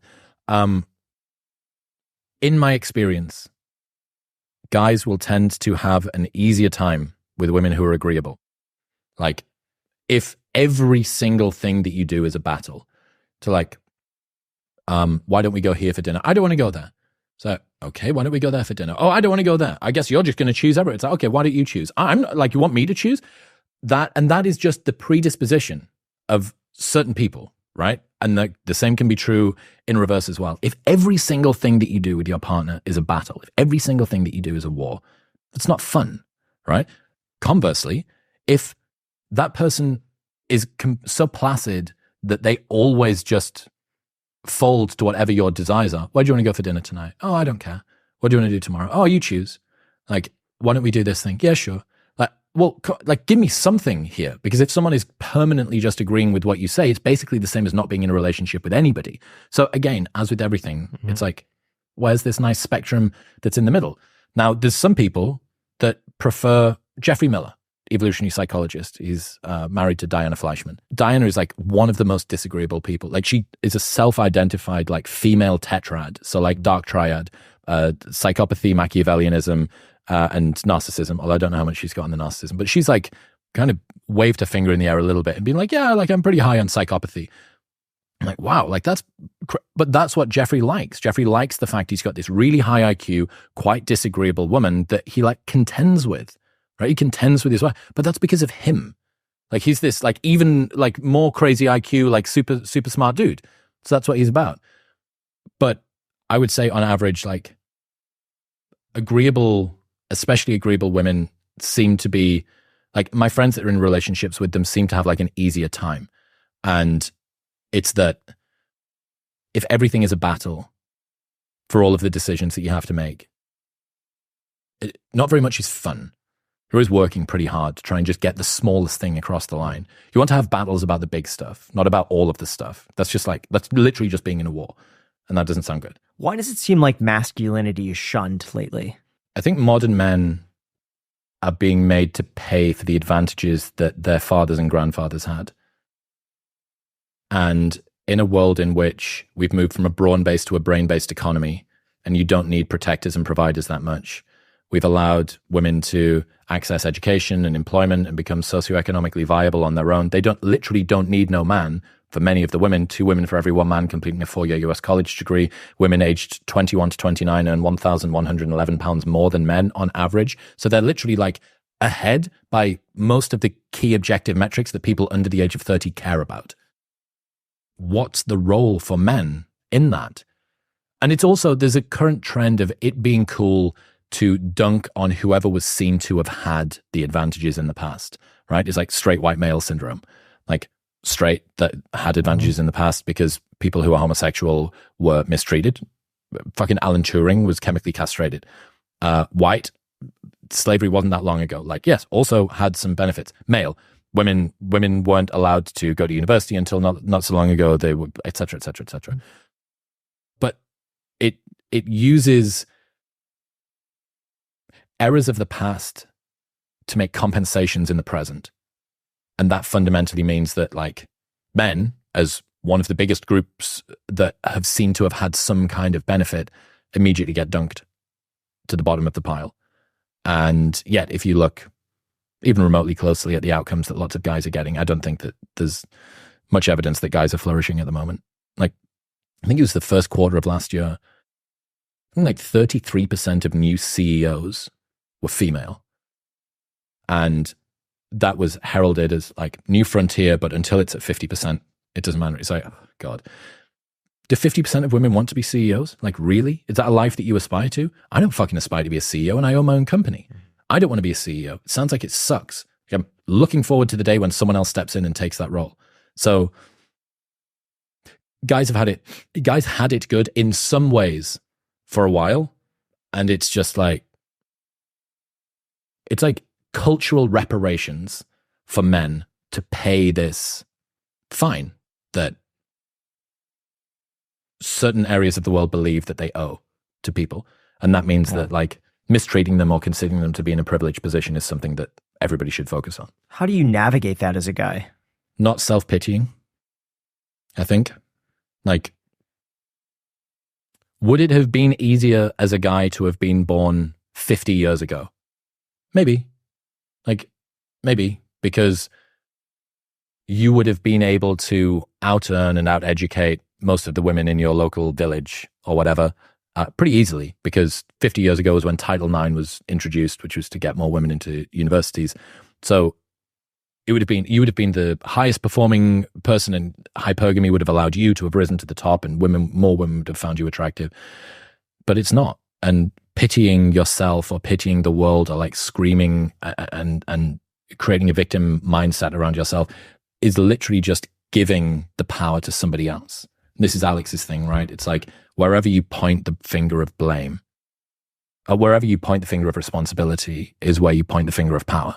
It's like, if you do that, it's like, this is you. It's only you that's going to come and save you with regards to this. So navigating it is difficult. I think that being open and honest as a guy as well, like, look, it's fucking tough. It's tough in many, many ways. And even if it looks like guys have got it all sorted from the outside, I think that there are so many that are struggling. And that's something that there needs to be a big cultural shift around, a massive cultural shift. So you talk about suppressing men, right? What's the word that you use? What do you mean? Like how masculinity and men, like you go into war mode, and then when you're not in war mode, you're suppressed or something like that. I'm not sure if that's me.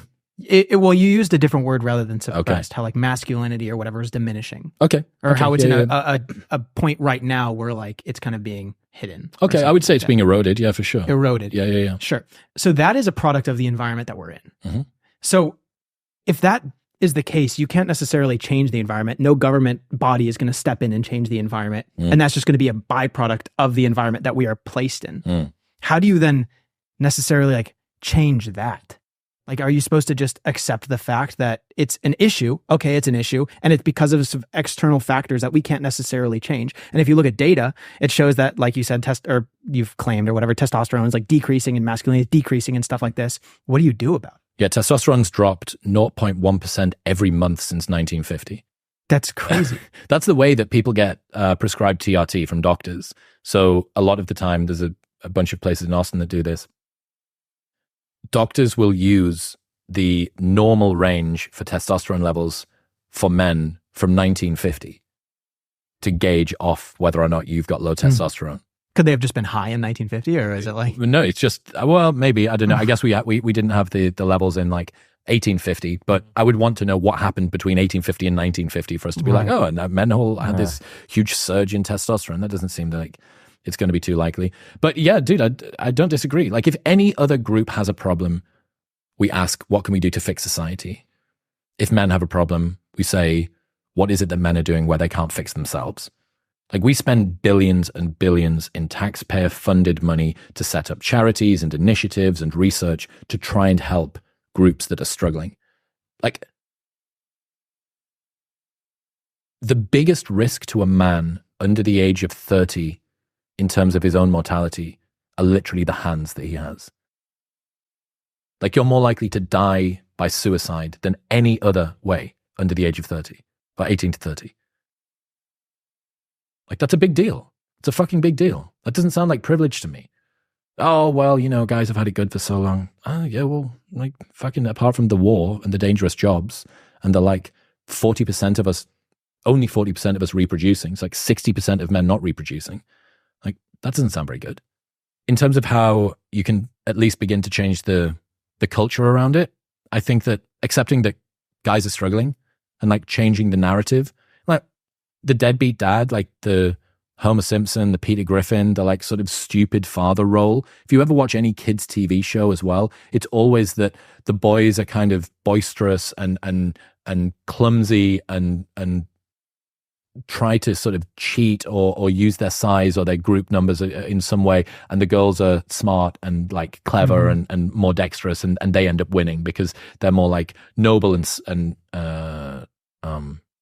inventive in the way that they come up with stuff. It's like, all right, well, what's the subtext that tells young boys? Not to say that, like, girls shouldn't win shit, like they should, but I'm not convinced that, like, an entire generation of people that were brought up on Homer Simpson and Peter Griffin have got, like, high expectations for themselves. Again, if you're taking your role models from that, and this is one of the other things that come across, like, look, should you really be looking to Homer Simpson and Peter Griffin for your, like, father role model advice? Probably not. But in a world that's got more single parent households than ever before and more absent father figures than ever before, where should they look? Like, all of the people that had problems with Jordan Peterson's ascension or Andrew Tate's ascension, where should the guys that followed them got their role models from? Genuine question. Where should they? Well, they should have got it from dad. What if dad wasn't at home? Because that's a huge percentage of young boys. They should have got it from, I'm yet to hear from the people that are usually critical about that stuff, like, a good answer. Yet to hear someone say, yeah, like, whatever fucking initiative this is, sports stars or superheroes or something. It's like, all right, well, like, that's what people see their public figures on the internet as. They see them as, like, what, thought leaders in some way or another, or a surrogate father figure. You talk about the tall girl problem. Can you elaborate on that? I said before, women are out-educating and out-earning men. The problem is that women are fundamentally attracted to men who are more educated and wealthier than they are. This amounts to a ever-increasing group of high-performing women competing for an ever-decreasing group of ultra-high-performing men, right? If more women have education levels of undergraduate or above, or even college level or above, high school or above, and of a high level of earning, you have this decreasing group of guys that are above and across from them. Women have this vestigial hypergamy, which is like an ancestral hangover. They want to, on average, date men who are at least as educated and at least as earning as they are. This causes a problem because it results in this group of men kind of being invisible to women, results in a large group of women competing for a small group of guys who don't need to commit, so they can use and discard this group of women who end up being either chasing guys down for a very long time, or melancholy and just exiting the dating world entirely. Couldn't you say the same thing with guys just in general wanting to date someone who's more attractive than they are? Do you find anything like that? And wouldn't the same apply to women, that guys would say, I want the most attractive women? They want the most attractive one. They want the most attractive woman that they can, but on average, men and women end up matching off in terms of like out of 10 rating. They tend to be like 5 state 5s and 8 state 8s. That seems to be the way that they match off. But we're not talking about the way that people look. We're talking about something which is much more malleable than that through culture. Like, it hasn't been that as women got socioeconomically more successful, guys managed to get more good looking or something. You know what I mean? Yeah. You were talking about motherhood, and you were saying that it was very underappreciated. And I tend to agree with that. And it seems as though people were shunning motherhood or not taking it as seriously as they should, and thinking, why would you want to just be a mom? You could have a career. You could do this and do that. Think about that sentence. Just be a mom. Like, literally creating the future of our species isn't a big deal. Yeah. Just be a mom. Yeah, man. I mean, that's how powerful the patriarchy is. The patriarchy is so powerful that they've managed to convince women that they can both be the breadwinner and the mother, and that we just get to stay at home and play Xbox all day. Like, that's impressive. Like, that's managed to occur. But dude, like, come on. Modern women believe that true freedom is having sex like their brother and working like their father. I'm not convinced that that's true. They're not culpable to their husband in the way that they would have been before. This is something that, like, the manosphere never talks about, and a lot of dating online never talks about. Look at how low the divorce rates were 50 years or 100 years ago. Look at how more effective it was for people to get married and stuff like that. Yeah, but how many women stayed in relationships with men because they were literally financial prisoners? Like, no one really ever talks about that. And it's like, women have now been liberated to make that choice, but they've also been encouraged to believe that motherhood makes them a second-class citizen. And I don't think that that's true. Like, there's very few women that I know that have said having a kid was like the worst thing that I ever did, or I'm so glad that I worked more and spent less time with my child. Very, very particular woman that says that. Now, maybe you could say, wow, that's because, like, who's going to say that they hate their kid? I don't know. Like, there's a few people on TikTok that do that. There was like that girl with a list. Did you see that? I didn't. I've seen a lot of ones on Reddit, though. Dude, it's fucking weird. There's like What is it? literally women taking videos of their newborn child and saying, like, I can't believe that I brought this thing into the world. Like, I don't, like, like, this girl made an 8-page, 350-item list. It's called #GirlWithAList. You can go and look at it on TikTok right now. Yeah.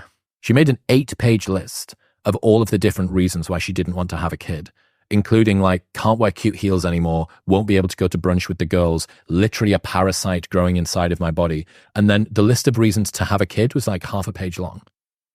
So there's just this very, like, averse to motherhood culture at the moment. Chelsea Connerboy wrote an article for the New York Times, "Maternal instinct is a myth that men created." Okay, is that the same across the entire animal kingdom? Or are we, like, what do you mean here? Like, just how powerful is the patriarchy that we managed to convince women that they want to have kids? How the fuck do you think we got here? Like, how do you think that we managed to survive all this time? It's very strange. It's very strange. It seems like we're coming back to that, though. It seems like I've noticed a traditional movement that I haven't seen 10 years ago that's coming back to people saying, you know what, I don't want the career. I want to be home. I want to have kids. I want to raise a family. And it seems like now people are really standing up to that and saying, I think that's really noble. I think it's not easy to do. It's very difficult. And the sacrifice that would take, I think, is significant. Well, downstream from anything new, like something that's new and novel, people get excited about. Yeah. Oh my God, like, women have got access to the workforce. And you test it for a good while. And again, we don't always do our own sense making. We have to learn by failing. And you outsource some of that to the rest of the world. That's the Abilene paradox in some regards, right? So, like, lots of women being told this is something, and again, the loud, the CEO, boss bitch, like, lean in sort of girls, like, maybe it is great for them. Like, maybe that's the perfect life they could lead. And if they were a mother, they'd be fucking miserable. Totally fine. But you can't use that and whitewash the entire rest. It would be the same as saying every dad should be a stay-at-home dad. And like, well, no, like no, very few people would agree that that's the optimal life setup for every guy, but yet it may be for some. But you don't use like even major cases, like majority cases, to smear the entirety of a group. You use like each different person tries to work out what it is for themselves. But yeah, man, I do think that the motherhood thing's swinging back around. But this is still the aftershock, the after effect of the introduction of reliable contraception. Do you know that after the introduction of the pill, single mother pregnancies went up, not down? And why is that? Because prior to reliable contraception, an out of wedlock birth was seen as the man's mistake. And after reliable contraception, it was seen as the woman's choice. So shotgun weddings went down. Single motherhood went up. The number of abortions went up after the introduction of hormonal birth control. Like, who could have predicted that? I don't think that there's anybody on the planet that would have been able to work out like the downstream. Well, I would say before then, the consequence was so big that if you're going to sleep with somebody, there's a very high likelihood of ending up pregnant. And because of that, you're very careful of who you're with. After that, you don't have to have that same level of care, and accidents happen. Not only the same level of care, but also the same level of obligation. Sure. Like, do you know why it's called a shotgun wedding? What? Because the dad sits there as like, you better get married to my daughter. Yeah. Door gets kicked down. Yep. When's it happening, son? Yep. Well, and you go, hey. She could have taken the pill. Do you know that she's decided to keep this? Like, it made it the woman's obligation and not the man's mistake, or the woman's choice and not the man's mistake. So, yeah, dude, we're still playing with an awful lot of technology, like reproductive technology. What does this mean? Yeah. What does it mean to split off and bifurcate having sex from making babies? And then what does it mean to do it again and split off having sex from being in love, having sex from being married, having sex from having feelings? There's articles in Elle and Cosmopolitan, how to sleep with him and not catch feels. Like, how do I disembody myself from literally one of the most sacred things that I can do with another human? Like, that's what that article could be rewritten as. And again, like, dude, I come from a nightlife background. Like, fucking, that's what people were going out for the most part. You would lose entire networks of people because some key guest lister had got into a relationship. It's like, oh, for fuck's sake. Like, Jonathan's back in a relationship again. God damn it. Like, we're going to lose. Wait, well, in 4 months' time, he'll be out of it and it'll be fine. And we'll like get his group of 15 friends that would come out every Thursday back or whatever. But yeah, I think that the trends are moving in the right direction overall. I think that we've got reason for hope. And I don't think that people should be too cynical about the way that the future's going. To end this off, I have a few personal questions. What is your biggest insecurity? That I'm not good enough. Period? That I'm not good enough. That's a thought. At everything? At everything. Okay. The same way as you being driven by the paranoia of whether the S&P is going to move like aggressively tomorrow or whether someone's going to like break into the house. One of the thoughts that I have a lot of the time is like, what if I'm not good enough? Like, what if this failure is some sort of judgment on me as a person? What if that lack of performance, what if that lack of recognition, what if that lack of actualization, what if that poorly spoken sentence, what if all of those things, I'm like, what if I'm not good enough? I'm working through it. What if? Well, if you actually run it down, I mean, it's a completely illogical fear. Like, because the fear is, if I'm not good enough, I'll be cast out and no one will like me and no one will care about me and I'll be on my own and I'll die. Like, that's the embodied sense, right? That's the like limbic feeling. But if you actually step in and fact check it, you go, nothing. But overcoming the way that you feel when that thing happens and actually allowing yourself to have that equanimity to be like, I'll be fine. Like, there's nothing to worry about. But yeah, that I'm not good enough is a big one. And when is the last time you cried? Oh, dude. I shed a tear yesterday when I told Alex's story on the podcast. Therapy, week and a half ago. Watching Klaus, the Christmas movie. Watching an adaptation of A Christmas Carol. I cry pretty regularly. I'm a pretty emotional person. I would love to hear that story, but I'm afraid we... Which one? What's the one you cried when you were telling Alex? It wasn't anything big. It was just like me. I think it was something that I really cared about. It's like I was reminiscing about some like person that inspired me.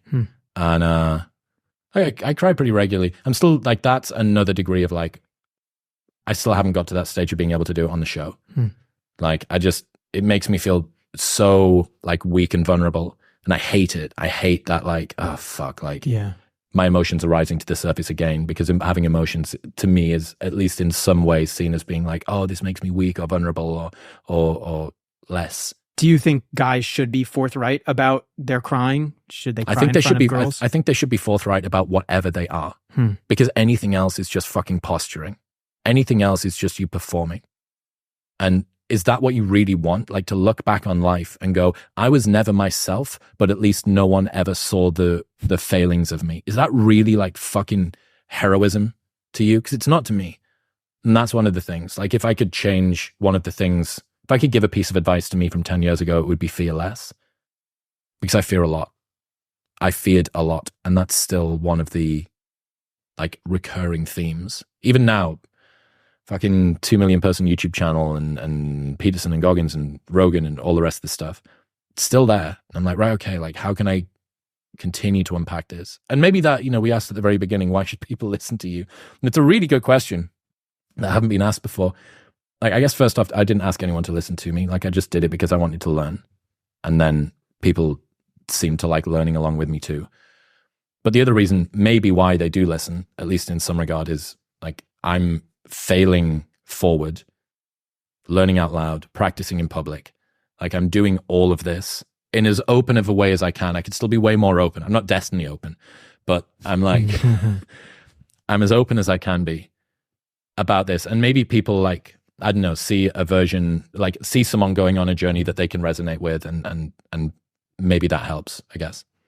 Amazing. One quick thing that I saw on Twitter that I wanted to get your opinion on because it has to do with therapy.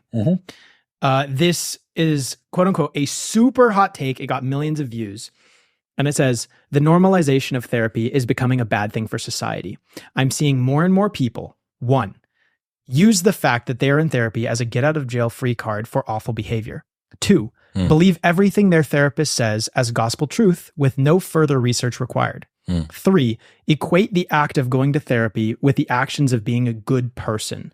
I'm not saying therapy is bad for everyone, but I am seeing a trend of less personal responsibility for bad behavior and a lot more talk about therapy as the only solution. And it got commented and replied to by an Elon Musk, and this is what he said. The dart emoji. Dude, I think that's a great take. I don't think that's a particularly hot take at all. I think that therapy culture and the normalization of therapy language is dangerous. Like people have mistaken going to therapy for doing the work. Like even your therapist will say it's integration after you have these conversations, right? For me, it's been very, very, very illuminating. I've not been doing tons of therapy throughout my entire life, and I maybe should have done more. It's been very, very illuminating. There's very few places, and this is like, I'll fly the flag at least a little bit. There's very few places where you're allowed to be boring. You're not even really allowed to be boring around your friends. Like if you're having a conversation and your thoughts are messy, one of the things that you learn in therapy is to pay attention to fleeting thoughts and to not believe that you're supposed to have a cohesive narrative or sentence when you open your mouth. Like you're trying to get stuff which you haven't formed an opinion about or haven't really understood. You're trying to like get it into something that's out there. And that results in you making lots of U-turns and messing up and not really knowing where you're going and maybe circling the same point for like 20 minutes. Even the best friend in the world is going to be like, dude, this fucking sucks. Like, I'll sit here, but like, they would say, is this a therapy session? There's very few places that you're allowed to be boring. Like emotionally boring and repetitive and messy. And there are very few places in which you can actually be completely 100% this person would be fucking canned by their psychiatry board, license board, if they said the things that I'm saying to them. Like being petty about stuff or talking about things that are unbelievably embarrassing. Like those things are important. And it's not for everyone. It's not a panacea. maybe I'm going to find out. Maybe I'll change my opinion in like 5 years' time, or 1 year's time, or 6 months' time. I don't know. But at the moment, it's interesting. And especially if you spend all of your time talking to other people and like being in a place where you don't have to like, oh, and Winston Churchill once said like this fucking thing, like is really, really, really important and good. So not for everybody, but neither's a nice bath. Cool. Thank you so much for coming on the Iced Coffee Hour. Really appreciate it. You have to remind people to subscribe because they're not subscribed. We're on a race to 1 million subscribers. We got to beat Caleb Hammer. Who's Caleb Hammer? He does the financial audits on YouTube. Okay, he's got a cooler name, but a worse channel name. I like it. Okay, so subscribe to the Iced Coffee Hour, and Graham will sneak into your house late at night. All right. Check out Chris. He'll be linked down below. Guys, also got a shout out. These are really good. Right. You sent me some. I absolutely loved it. I was can't get it in America at the moment. Sold out. You can't? Sold out across America. Sold out in some flavors in the UK. Go to newtonic.com. You can sign up. Wow. Modern Wisdom on Apple Podcasts, Spotify, Chris Williamson on YouTube. Boys, I really appreciate you. I love what you're doing. Massive fan of your channel. Massive fan of the podcast. It's been fucking awesome to catch up. We're going to go eat poke. And then I've got an hour and 40 minutes to get on a flight. All right, we got to go. Thanks. Thanks, guys. Oh, yeah. Just there one.